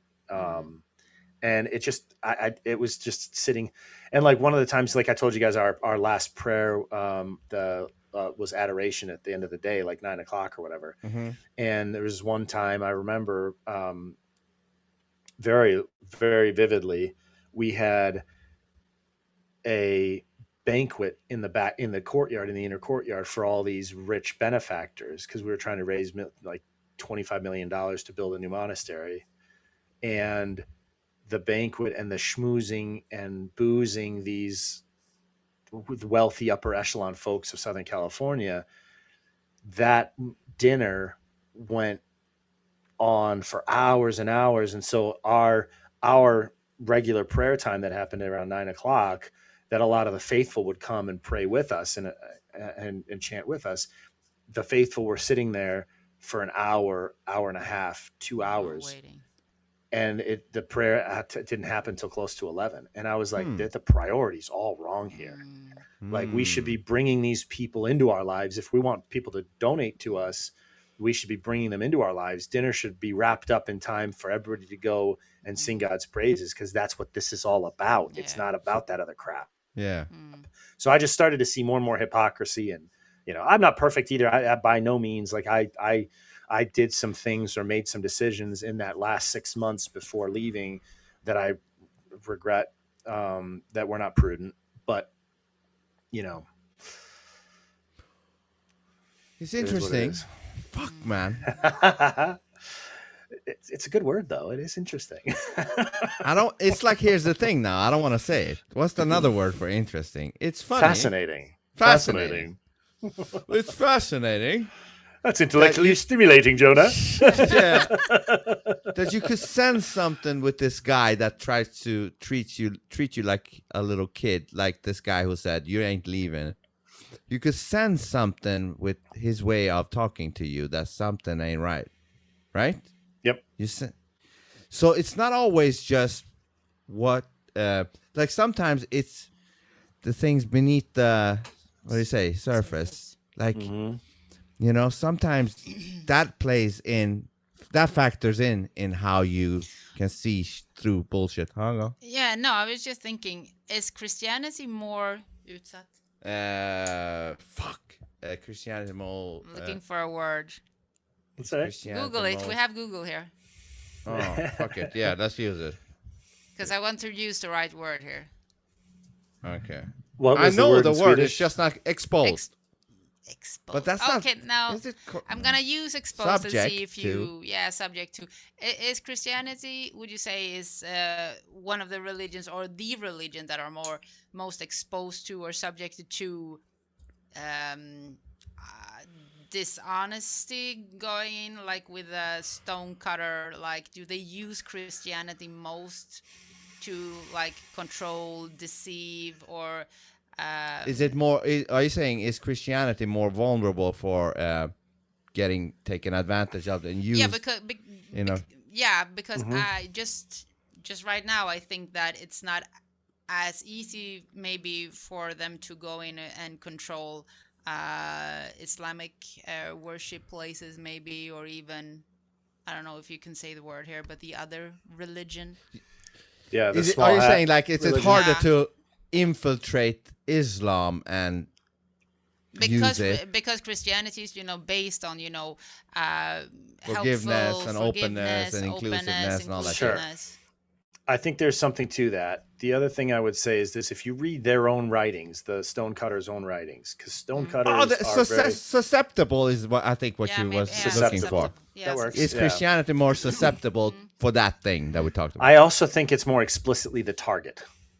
That's part of why. Because it's a bigger religion or easier religion. Sorry. I think it goes deeper than that. Because the stonecutters at their core are very Kabbalistic and small hat connected. Of course. Right? And the greatest challenge to the small hat power of the rabbinical control via, their power in the temple and everything, the greatest challenge of all time was the incarnation and the establishment of Christianity by Christ, who was one of them, and then started this other thing. And so the small hats perceive Christianity as a threat, and therefore we've been the 2,000-year plus target for them. So like the big mission, if you read a lot of the stonecutters' own literature, their big mission is to take down the Catholic Church, because it was the obstacle that prevented specifically the Catholic Church. So why they not even the Protestant? Because there's no organization or order or if you will, power structure. I can agree with that. Structure. Yeah, Sweden is Protestant, so it's so fragmented. There's no threat there, and individually they can be steered into fringe ideas very easily, because there's no an idea. There's no doctrinal structure either. Yeah, it's just kind of everyone do your own thing, And what about the Orthodox? Well, that's a good question. The Orthodox are very much controlled by the communist government right now. So that I think they also have already taken. I mean, they've taken charge of the Vatican right now. The stonecutters. It's not Christian anymore.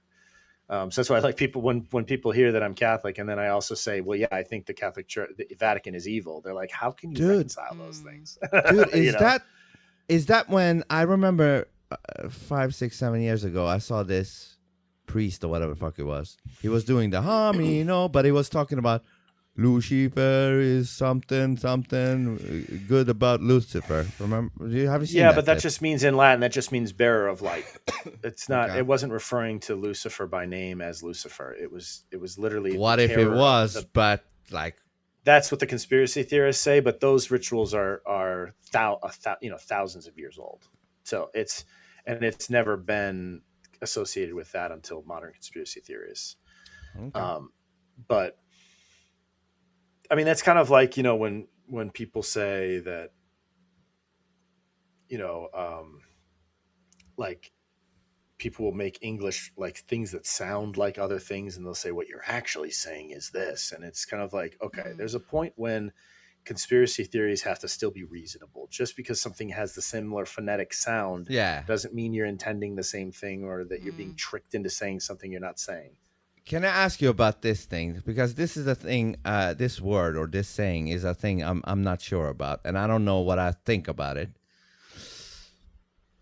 You know, when you say God damn, you know what I mean? When you say God damn, are you damning God when you say that or no?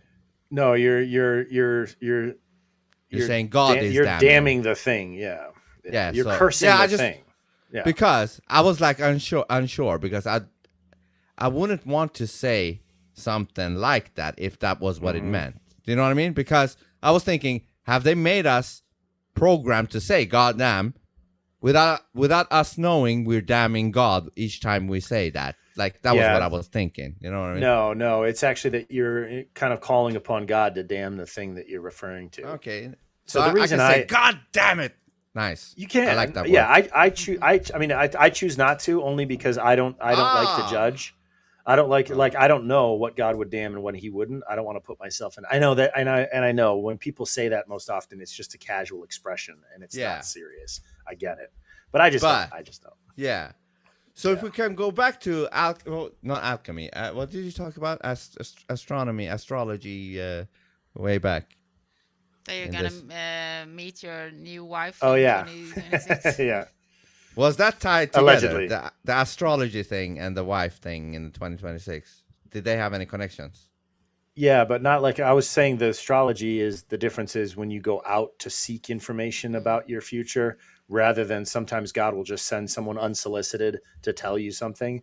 Yeah. So this person came to me unsolicited with they got a message on their heart that they shared with me. So can I just say one thing? The difference. It's an important difference. Can I say one thing regarding this whole astrology, tarots, and all that shit? The other day, you remember this, Feline.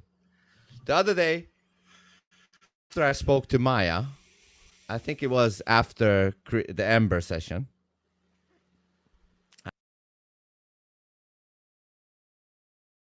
After I came out, I was going to sleep.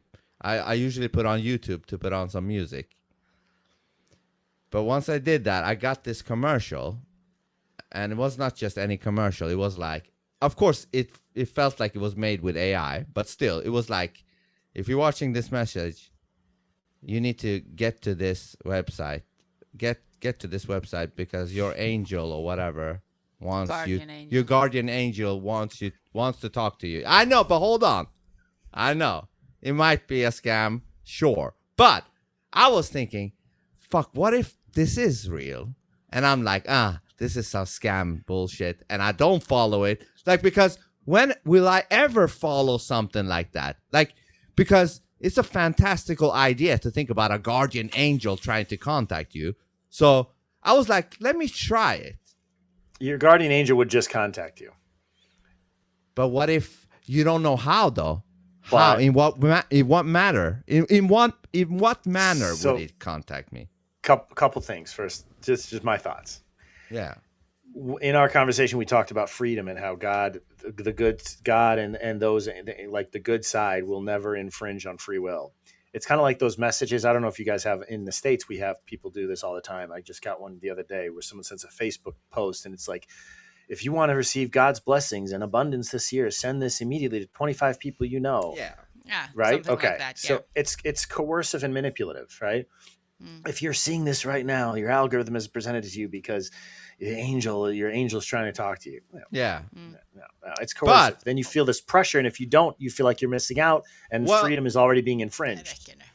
Well, let me just say this then. I know what you're saying, and I've always been in that mind frame, scam, bullshit.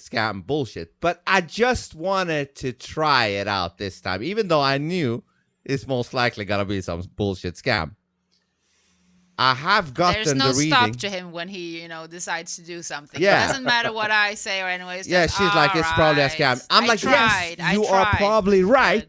But if I have this same mentality always, I might miss an actual something. It's like, I'll go. Do you remember that story that I told about driving to the edge of the fog? Yes. About how to discern, right? Yes. Feline, have you heard that? Have you heard that little analogy? Actually, it sounds familiar, but tell me again. So like the idea is, well, I'll tell you actually in the full context of how I heard that story, because it's been with me ever since I first heard it.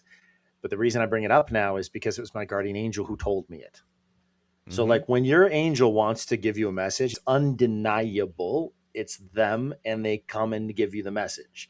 I was working at a bookstore, Catholic bookstore. After Mass, the whole church emptied out and a bunch of people came flowing in like always. This woman I had never seen before. I'd worked there for a year and a half. This one I'd never seen before, beelined through all the people coming in right up to me when I was standing toward the back of the bookstore. She's like, pointed at me and she's like, Jeremiah? I was like, yes. I was surprised she knew my name. But there was like a very warm presence about her. She was very kind and warm presence, caring presence. And she goes, you're discerning? I was like, yes. She's like, do you know how to discern? Do you know how to discern? I'm like, I mean, I think so. I'm prayerfully, just, she's like, do you want to know how to discern? And I was like, sure. She's like, have you ever driven in the fog? Yes. What do you do with your lights? Do you turn them up or dim your lights? I was like, well, obviously you dim them because you don't want to blind yourself in the fog. And she's like, exactly. To discern, all you have to do is dim the lights of your mind in humility and drive to the edge of the fog. You'll only be able to see the next step. Stay between the lines. God will make clear to you that next step when the moment comes. Don't go too fast because you might go off the road, but go peacefully, quietly, calmly, with a humble mind, and just take the next step. Don't try to see too far. I was like, wow, wonderful, beautiful. Turned around, walked out, never looked at a book, never anything. I was pretty sure that was my guardian angel, but then she came back to me in a dream years later with a very important message, which we could talk about another time. Okay. But yeah. Can I tell a story when I think my guardian angel came to me? Please. So it was like maybe 10 years before I met Vince. I had been in a quite abusive relationship and got out, and I was questioning everything. He was a Muslim, and I was also he was surprised, and he and I was questioning everything because I believe in God, and I felt anger because I also knew a coworker that was dating his cousin, and she got like beaten to hell almost. Like, it was horrible. So I was very angry at their religion, of course. But in the same time, I was like, but hey, can I hate another religion? Because, the conflict in the head, is it the people, or is it the culture, or what is it? So and it became scary for me. I was getting like scared of myself with all the hate against people. So I decided to go to a priest. I need to talk about this. So I went to a priest. He was very nice, but Protestant. I didn't feel I got any answer from him. And I started, I don't know, I think I started to be afraid of God. That was the feeling I had. Like, I was not, I don't know, I just felt scared. So anyway, after I was at the priest, I got home, felt a bit tired, and fell asleep. So obviously I'm dreaming this, but for me it feels so real. So I hear the doorbell, and I'm like, wow, who's, visiting me in this time? I think it was in the evening, late in the evening. You mean in the dream you hear a doorbell? Yeah, but for me then it's real. So I open the door, and it's like, it's all white. I see a person, but it's like all white. And I just backed into the apartment and went to the kitchen, like almost like I was ashamed. I felt ashamed. I didn't want to look at it. I didn't want to, talk to him, whoever it was. And I sat down by the stove, and I smoked by the stove with the vent. So I sat down and I light a cigarette. In this dream? Yes. It's still in the dream? Yes, it's still in the dream. With my back to the entrance of the kitchen. And I hear that he's, following me. And then he comes and he stands beside me, and I feel like I have to look at him. I cannot not look at him. So I turn my head and look at him. And he asks me, "Are you afraid?" And I said, "Yes." I get chills when I think of it. I almost cry. "Are you afraid?" I said, "Yes, I'm afraid." And then he puts his hand on my shoulder, and I feel it. It's so real. And he says, "But and he says my name, so obviously not Feline, but he said, "But Feline, don't you know that you never, ever have to be afraid of me? Don't ever fear me." And I was like, wow, I get the goosebumps. And when I wake up, I still feel I have the pressure on the shoulder, and I'm looking like someone is he holding me still? And it was all dark, because then it's become late in the evening. So I don't remember how long I slept. It was so dark, I didn't see nothing. And it was so scary to feel that feeling on my shoulder. But after that, I felt like such a relief in my body. I was like, it was amazing. And then I was feeling like, okay, starting to like figure out how I'm gonna think, believe, and did you remember how he looked like? I'm just gonna say that it looked like and it was a he and not a she. Yeah, it was because I hear his voice. Quite dark voice. Like low voice, like Barry White. Or what? Not really, but not more darker. So it's not so high voice. No, darker voice. Feline, that's a beautiful you story. Don't have to be scared for. Yeah, it was just a dream, but it felt so real, and the feeling that I had afterwards, was like relief. What did that do to you after that? Do you think? I think it opened my mind to the you can feel hate, you can be angry, and it's okay, but you don't need to act on it, and trust your own feelings. But I don't know, it just made me look at it also in a different way. Like, my hate disappeared. I still judge, everyone judge, but it's like the hate disappeared, and I don't know, just felt clearer and calmer. Hard to explain. Like a peace almost. Yeah, definitely. That's an interesting indicator for me. Like, when people have experiences, if there's a peace that follows upon that experience, and like a calmness of mind and soul, then that's. Could you say relief as well? God. Some relief. Yeah, I would say peace more than relief. Okay. Peace feels like a relief is more like like the pain stops or whatever. But peace for me is like, that's nothing. It's not the same. That's true. Yeah, that's great. Well, thanks for sharing that. That's cool. So basically, then you believe that was God coming to you in the dream form? For me, it felt like that. Yeah.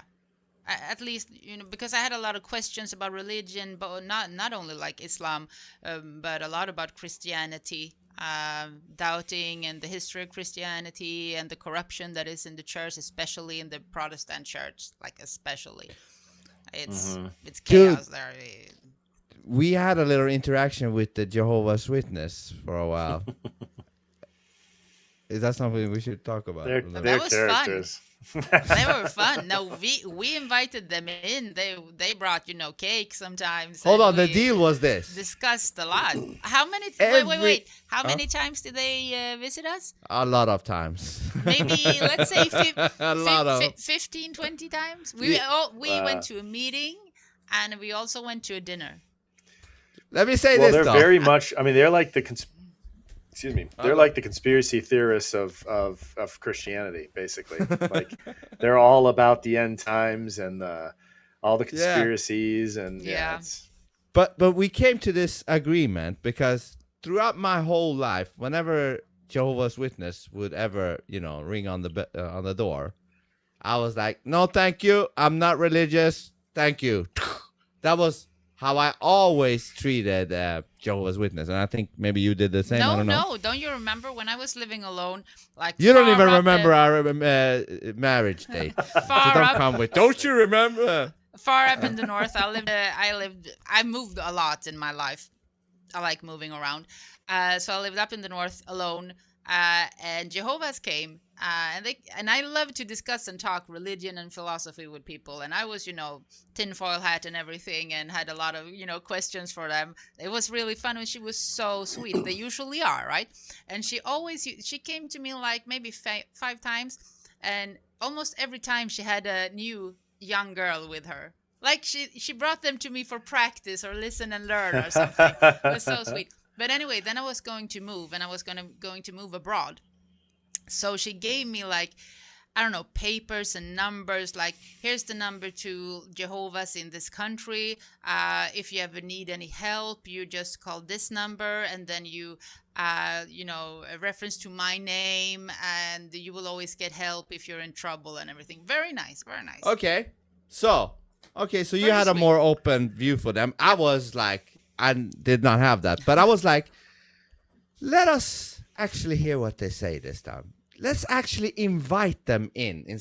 Like, do the complete opposite of what I'm used to be doing. I used to close them off. Now I'm gonna bring them in, and let's see what they're about. So we did that, and we came into a lot of discussions. But the funniest thing was this. I asked them, I'm like, this was during COVID, by the way, or no, it's no, to 2022. After the COVID. Yeah. I was like, how did you guys see the whole vaccine thing? And they're like, we had to take the vaccine. They had to. In order to stay in the Jehovah's Witness or some shit like that. And I, you know me, I had to say, hold on a minute. You do know that there is a substance in that vaccine, apparently, that is called Lucifer Ace. I even Googled and showed him. And I think that broke his mind a little bit. But I was like, you're supposedly for God. Yet here you are being forced to take something that has Lucifer in it. The fuck, man. Well, and that's the thing too, is like, there was the I know you've heard me talk about it before, Vince, but like the hijacking of the Vatican in 1958 that changed and corrupted everything in a different, more complete way from the top. And it's, in 2020, I think the confirmation of that, the Vatican not being the Church of God anymore.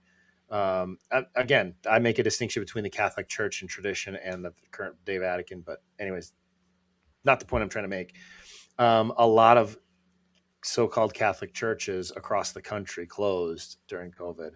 And it's like, it's the most hypocritical, absurd thing. Right. And a lot of parishes were saying, yeah, take the jab, all that stuff. And it doesn't make any sense. What is interesting is, just to circle back a little bit to the idea about what we were talking about, the hijacking of the church. And before that, we were talking about like, where the small hats and the stonecutters historically seen the church as their greatest enemy.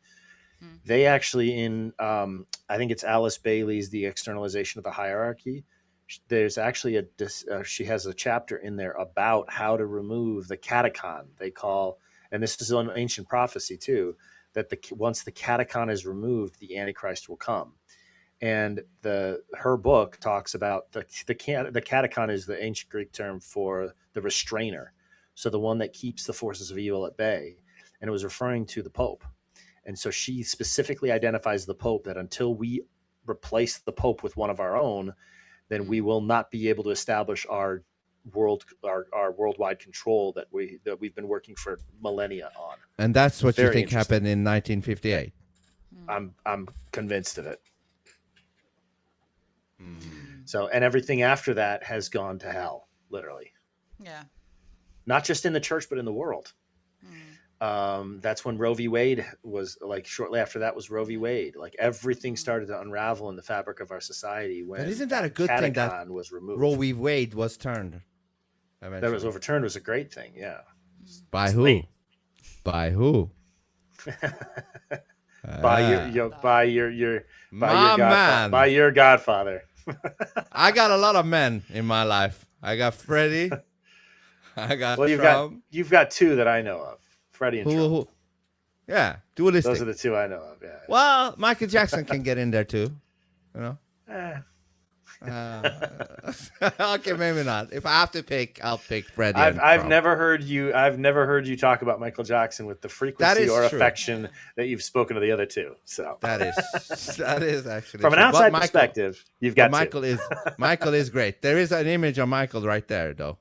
Okay. But then, how many more images are there of Freddie? There's a whole bunch of. I'm surprised you don't have Trump plastered behind you. Yeah, I was like just looking. Trump is over here. It's blurry, but Trump. There is Trump hats, Trump books, Trump fucking head. It's like a head. A bobblehead statue. Like a statue. No, it's a statue, like golden statue with his golden hair. Okay. You won't see it, but it's over there. And a little Trump book. But yeah.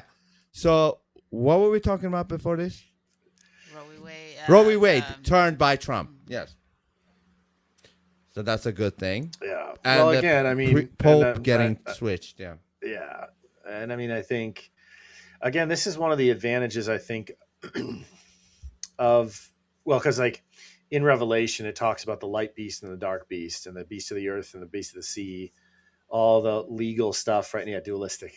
Yeah. All the legal stuff right now. You have we're under maritime law. The current legal system that's oppressing everybody. That's maritime law is the law of the sea. So that's the beast of the sea. And then you have the beast of the earth and natural law. And like what Trump is going to bring us back to constitutional law. That's the beast of the earth. Like it's, to me, that's what's going on. And we'll see. I hope, like I said, 100 times already, I so hope I'm wrong. But yeah, what do you think about the dawn? The dawn? There is only one dawn.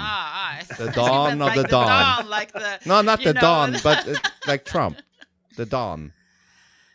I'm having hopes until I see something. I like the dawn, and you know that, so it's a question for the audience. I was so scared. By the way, I forgot to say this. I was so scared when I first met her that she might be one of these fucking feminists as well. Like. I was like, I hope she's not a fucking conspiracy feminist. Theories? Yeah, no, I don't know. I've never heard of a feminist to talk about the pineal gland, so I think you were pretty good from minute 7. Maybe it was before we even met. I'm like, I hope she's not one of these lefty fucktards. No. Yeah, I'm such an old-fashioned woman, and my real opinions on that is. Yeah, I think they're not popular. Oh, you have your thoughts about feminism and what it turned into and shit like that. A lot. What's wild to me is that there's a lot of like, so I'm very pro-life, and I'm pro-life not just for the baby but for the mother. Like I had a friend in back in 2014. Well, she was actually a friend of my sister, but I was visiting my sister and I was sleeping on the couch and I heard her friend from her room wailing in the middle of the night. Like groans of sorrow I've never heard from a human being before that. It's like profound sorrow. And calling out her daughter's name. And she had been sexually abused and then forced by the abuser. She was a babysitter for this guy, for his family. And then he brought her to and forced her to get an abortion to protect himself. And it scarred her so profoundly. Wow. And so there's so many women that I know are scarred from that don't even, and they're not told about that, let alone the fact that they say that cancer, you're 98% more likely to have cancer if you've had an abortion. Like if people knew that, they would not be pushing abortion so much. It's wild. Yeah. But like, yeah, it's wild. So like, there's one of the most recent gal I dated last year, dated for a couple months. Like she's to this day, she's one of the most gentle, kind-hearted women I've met in Georgia. A lovely human being. But she still says, well, I don't think abortion should be illegal because I could never tell anybody else what to do with their body. And I just don't understand the disconnect. I don't understand how you can be a good person and think that way. I don't but people do. And she's a good lady. She is. Anyways, I just don't understand it. Yeah. That's Do you remember the movie we saw? The Devil? Oh, Wow. the pretty recent one. When the guy is possessed by a demon. Yeah, in prison. Yeah. Yeah, that was like a year ago. That's a fairly new one. I think you've seen it. It's called. Hold on. It's called. When he was talking about. It's a fairly new one. I know what you're talking about. Yeah, having a psychology talk with like the guy is in prison, but he's possessed by demons, and he's like having a talk with I don't know, is it a psychology guy? Probably. Yeah. It's no, isn't he an attorney trying to? I don't know what it was, but they're sitting there. Fuck. Demonic, the title is one word. It's like yeah, it is. It's not like, demonic, but like fuck. Because when you know the demonic person or whatever you say was talking about his girlfriend she had an abortion, and he was telling like, wow, I was horrible. What they celebrated down in hell or something for every abortion that was made, and you don't know what we do to it when it comes to us or something. I was nasty. What should I type to find that? Demonic demon No, he was in prison, so exorcist. something. No, that's not an exorcist. No. What the fuck is it called? But he was a.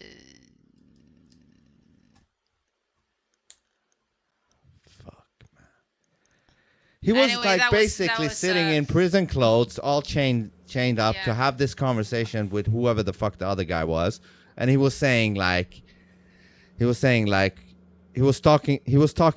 Satan was talking through him, and he's like, that's why we corrupted your whole fucking society to make them leave God. But especially when he was talking about abortion, that was horrible.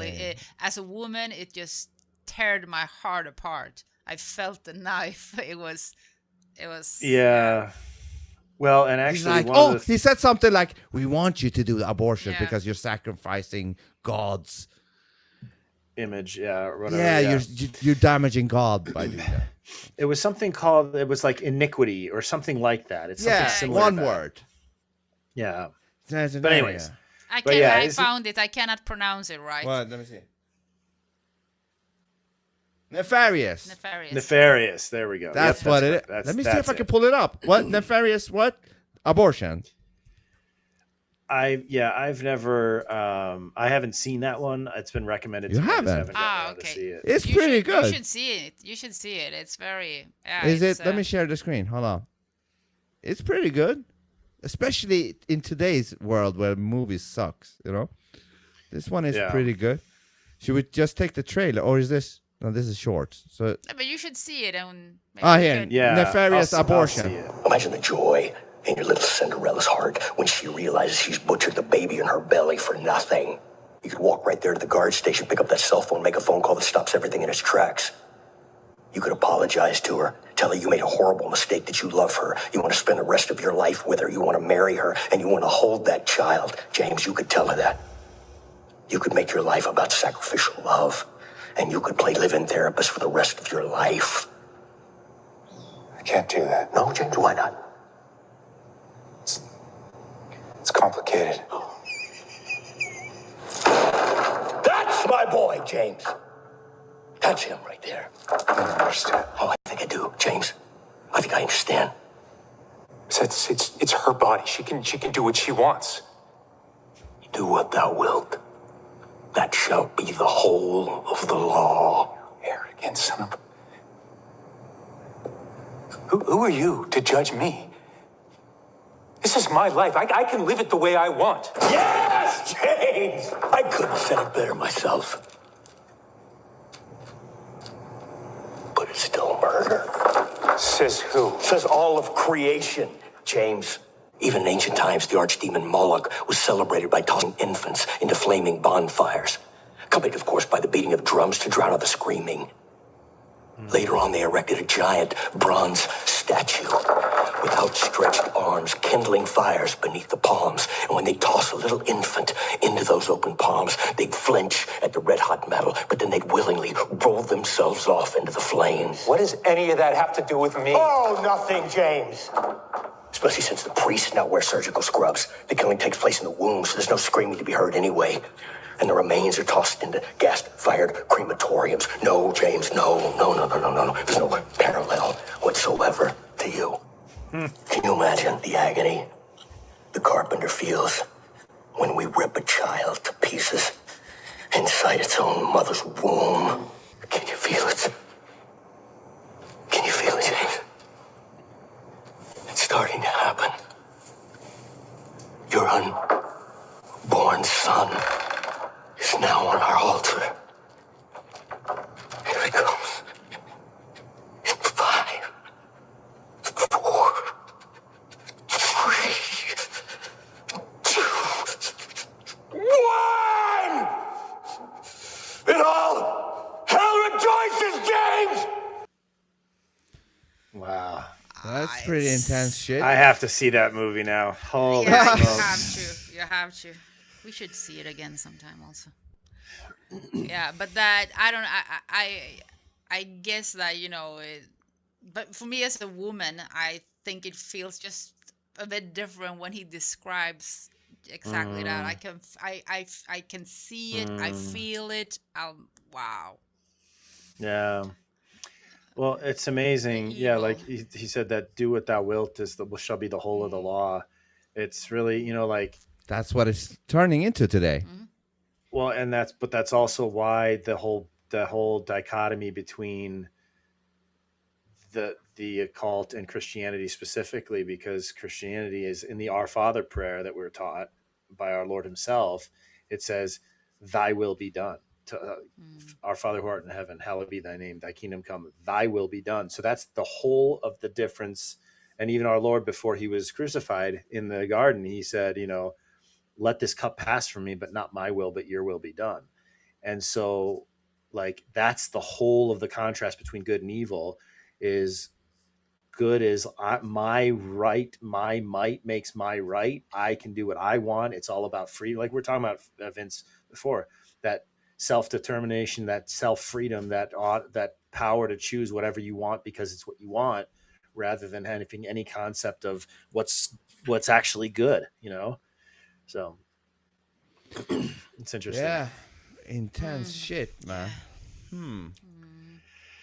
Well, and then what a demonic mockery too, because the font of life, the only time that human beings actually participate in the act of creation with God, is at the creation of another human being. And then they've taken the font of life. The enemy has taken the font of life and made it the place where he wars against God most directly. Yeah. But it's they've wild. made it in a way where it's like you don't think that you're sacrificing a living being. They've made it into a clinical procedure. We just go and snip it and do it like that, and it's done in like I don't know how long. But you know what I mean? The cognitive dissonance is insane because it's obvious. Like just on a natural level, you don't need faith at all to understand how morbid and warped that is. To make the font of life, the waters of the womb, which is the waters of life, we're more willing as a culture right now to identify some frozen ice on the surface of Mars or whatever as life, signs of life. Yeah. But the very child That's a good point. swimming in the waters of the womb is not considered life. That's a good point. Wow. That should actually be used because they say we found some sign of life. It's some bacteria, whatever. We can't even see it, but it's there. Sign of life. Yet at the same time, those type of people says that the kid in your womb is not sign of life. Like it doesn't add up. Yeah. You can't say you found signs of life on Mars and then say this is not life in the womb. Like you can't, that's a good point. Yeah. It's a good point. That should be used against those type of people. If they believe in the whole fucking. Anyways, here's the problem with that, and like, because I've mentioned that before to folks who support abortion, and it's a problem. Aristotle says when you won't acknowledge obvious truths like first principles, like the sun, there's the sun, there's the moon. Like if you won't acknowledge something that's so obvious that it's right in front of you, what you have is a problem of the will. It's not a problem of the intellect. It's not that they can't understand it. It's they decide not to. Exactly. That makes sense. So that's why. And Aristotle says, for such a person, one needs not an argument but a stick. Yeah. True. Do you also think it's because in today's hoary setting or environment, what I mean is, women are fucking more than ever before, I would say. I don't know this for sure, but I would assume that society is so hoary that everybody's fucking more than even before. Like, it's a new level of people fucking, and that they want to keep doing that, but they want to also maybe not use condoms. So they want this, like, if I get pregnant, I want to be able to abort it so I can keep whoring myself because I need to compete with other women. You know what I mean? Like, do you understand? So, Yeah. I mean, I think the greatest tragedy of feminism is it's kind of like, to make an analogy, it's like social media connected us to each other. So we're never been more connected, but we've never been more isolated as a result of this false connection. So similarly, under feminism, there's been this false idea of the liberation of women when actually women have been harmed more by feminism than any other movement in modern times. Without a doubt. Because now men don't have any reason to restrain. Now, there used to be shotgun weddings. There used to be public shame. There used to be like, you knocked her up, you've got to take responsibility now. Like, because so like there used to be as a culture, we used to hold men accountable and protect women. And now sexual revolution, Roe v. Wade, abortion, now women are literally ravaged by men with no accountability. Daycare.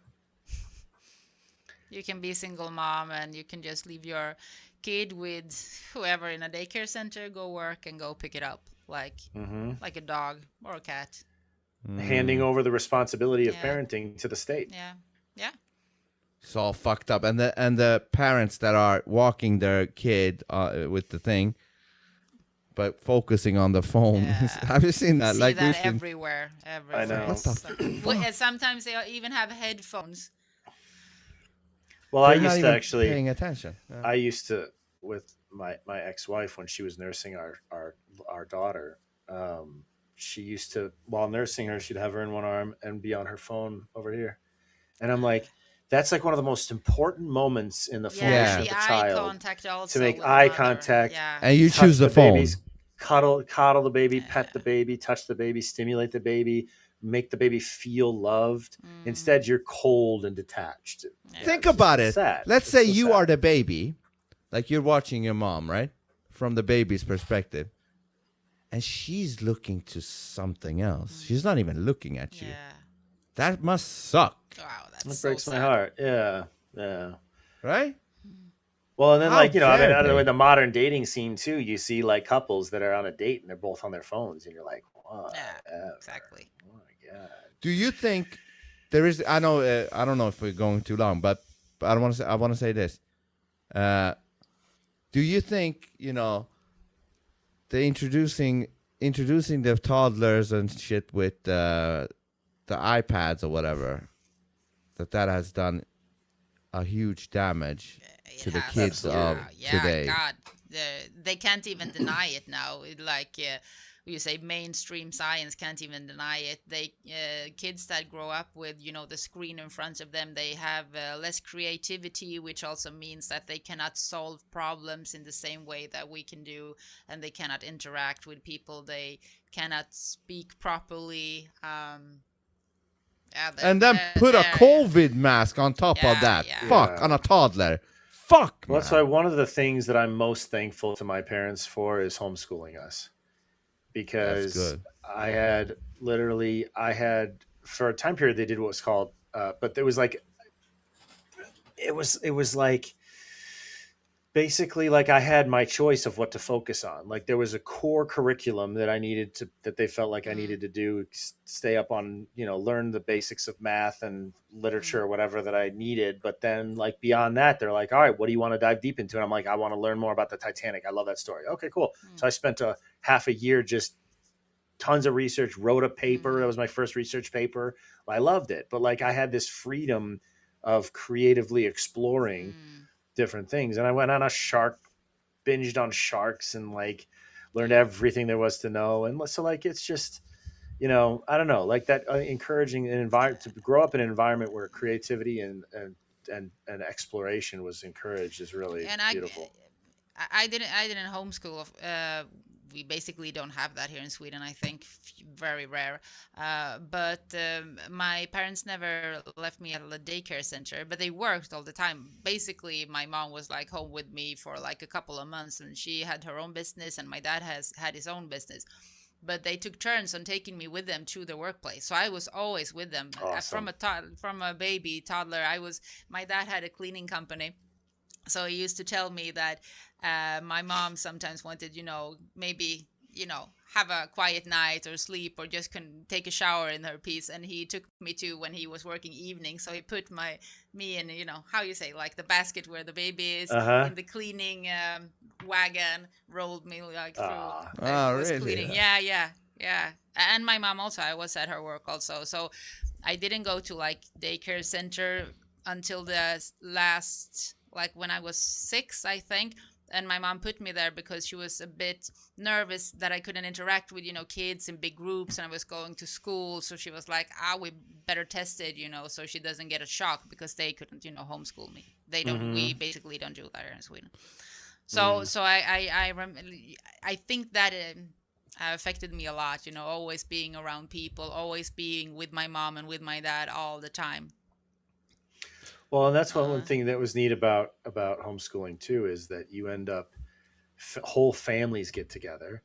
Yeah. So you interact with adults and babies and everything in between, and so you just become much more well-rounded in terms of human interactions, rather than being shuffled from room to room while you get yelled at for not being dumb enough to not care that you're sitting there doing nothing for all the whole day.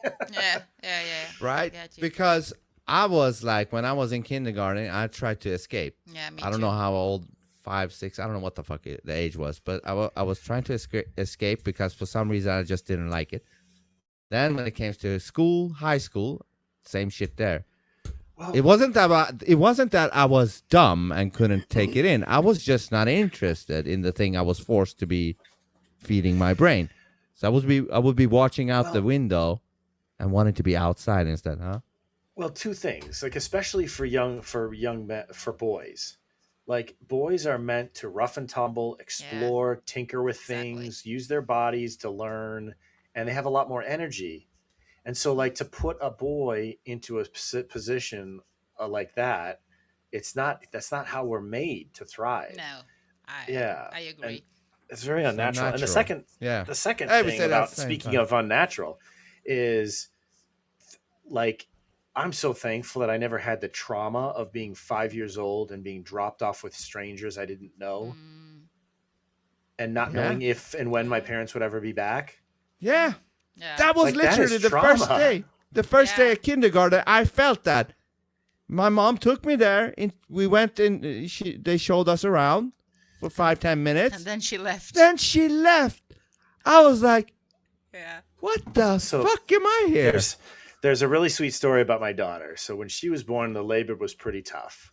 It ended up being a very protracted labor. And so right when she was born, they had to take her. They were worried about blood and like infection and stuff because of how long she was in the birth canal. So they took her off to the NICU right away. I went with her, but before they whisked her off to the NICU, and she was only there, like she was released a couple hours later, but I was there the whole time. And but like for the whole pregnancy, I would always, whenever I walked into a room from work or whatever, I would always, first obviously greet my wife, but then I would say, "Hey, baby boo." So I always use this phrase, "baby boo." That was my little nickname for my daughter in the womb.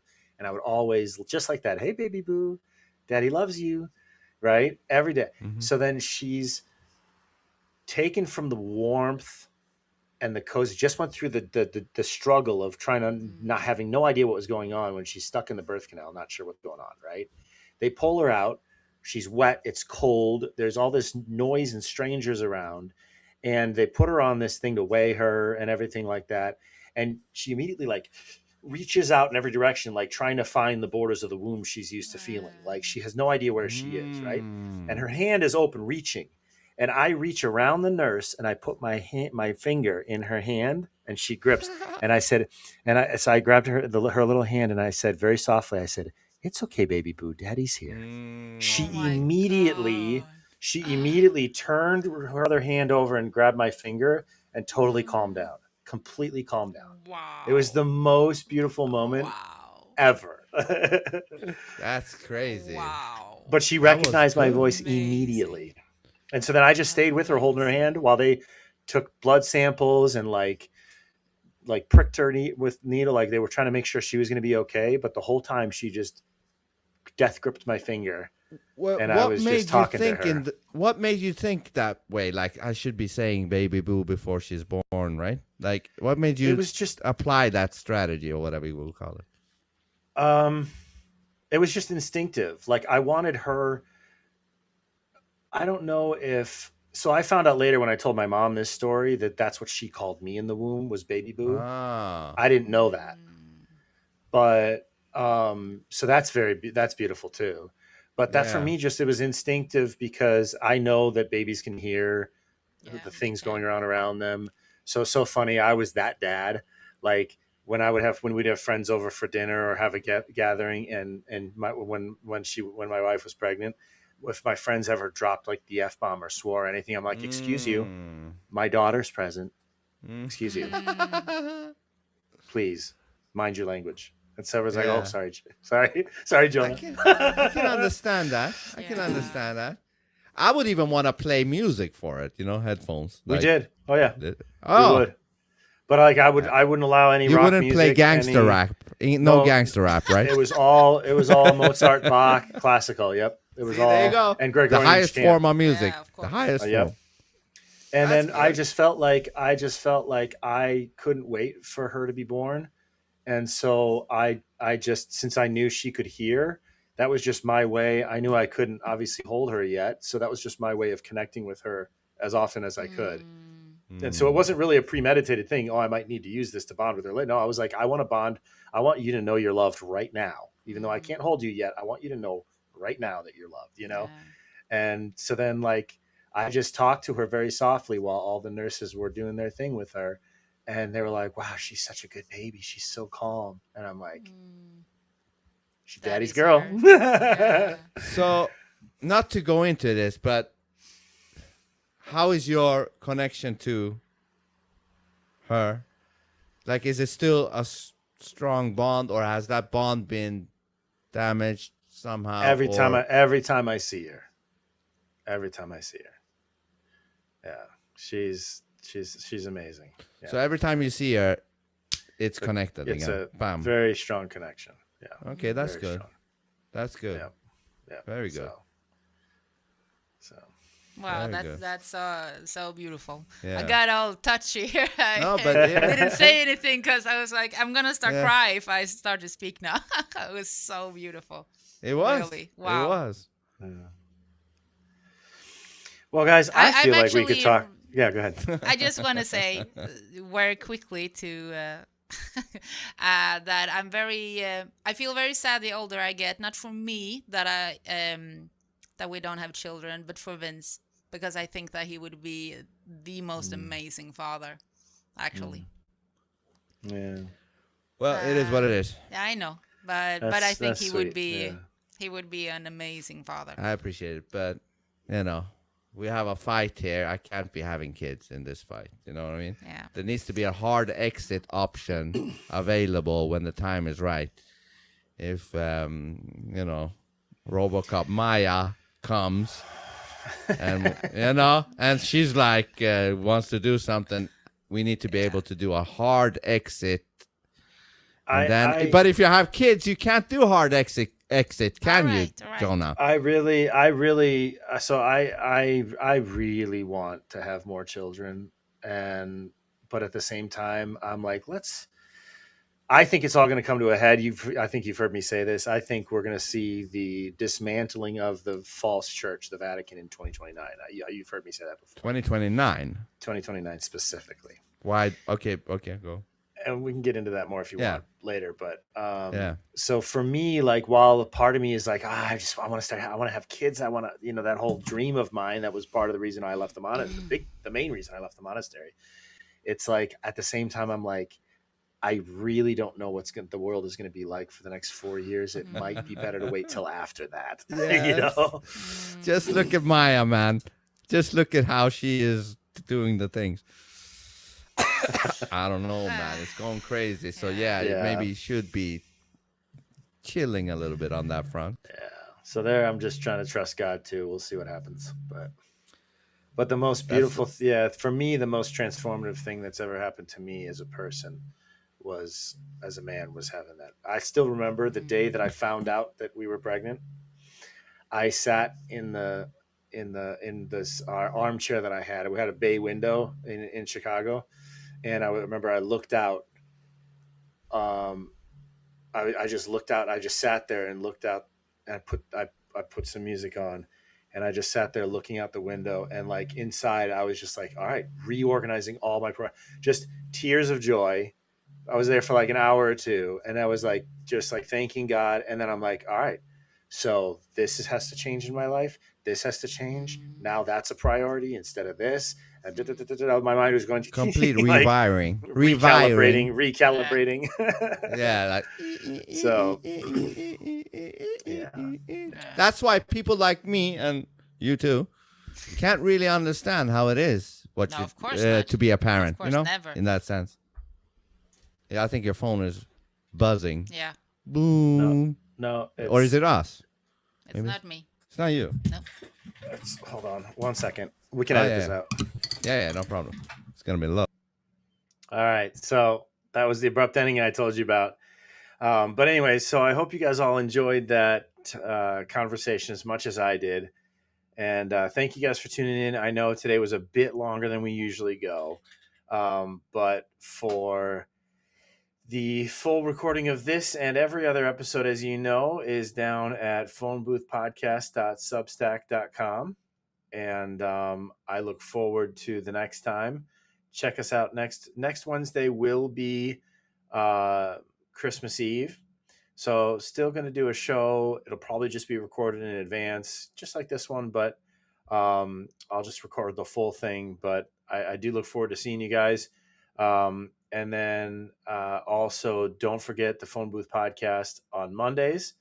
Here's the thing, on Tuesdays, obviously we have this show on Wednesdays, and then you've got the Dualistic Podcast, which has been working overtime in recent days, as you guys know.